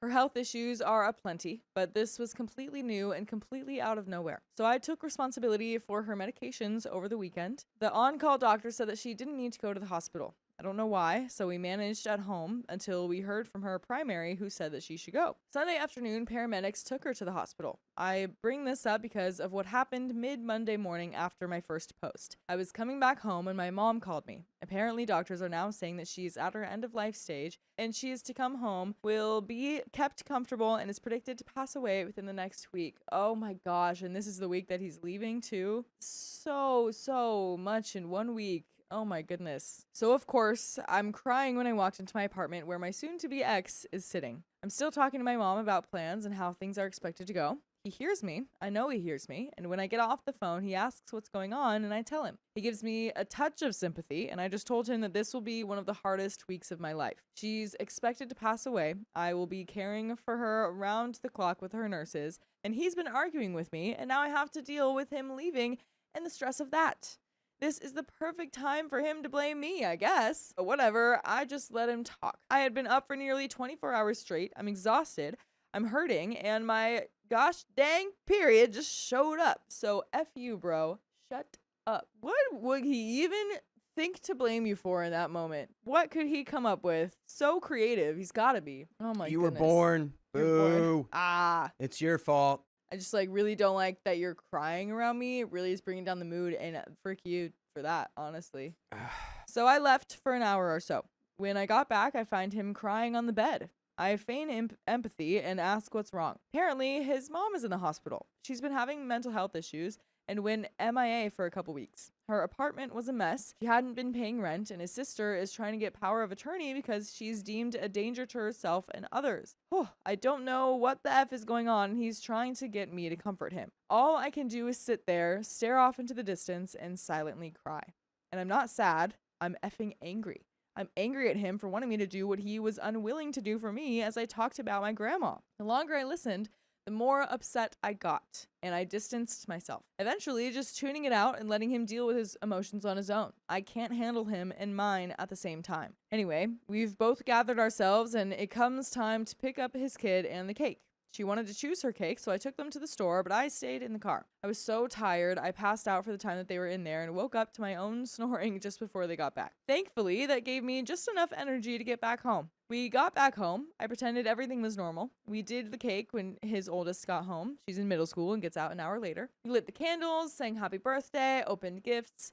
Happy moment for the kiddos. Once everyone was settled with their cake, I slipped away to my mom's side of the house to get some sleep. I managed to message the kid's mom using an old Facebook account I had. I'd forgotten I reached out to her before on there and told her what's up. A lot of people were asking about her in the comments, and we had always been friendly with each other, but my soon-to-be ex filled my head with a lot of crap about her. That she was harmful, neglectful, didn't like the kids, and I just spilled all of this crap about everything he's said to me. In fact, he's said this about multiple exes. I should have seen this coming, but I'm a little too trustful.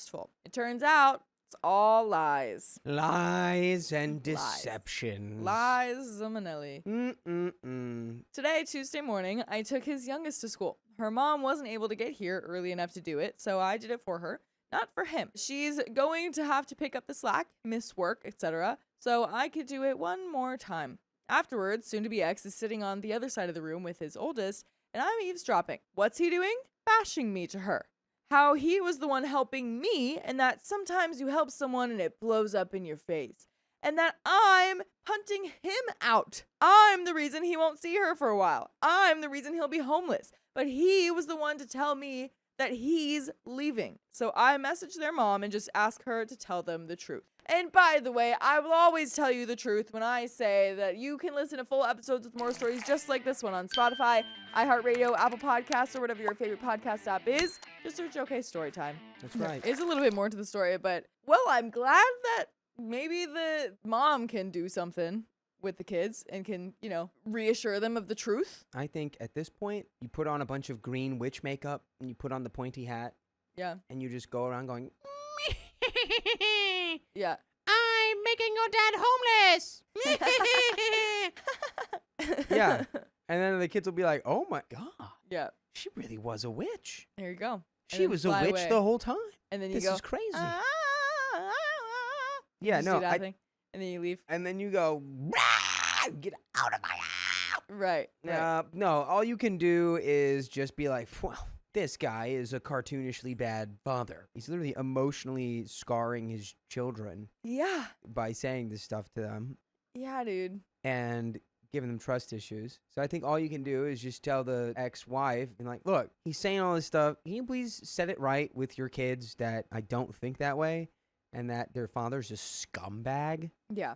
Thanks. Thank you very much. Thank you very much. There is a little bit more to the story. So the big fat cherry on top, he's now backtracking to me, saying that he never said that he was leaving, and then he said he didn't know if he was leaving.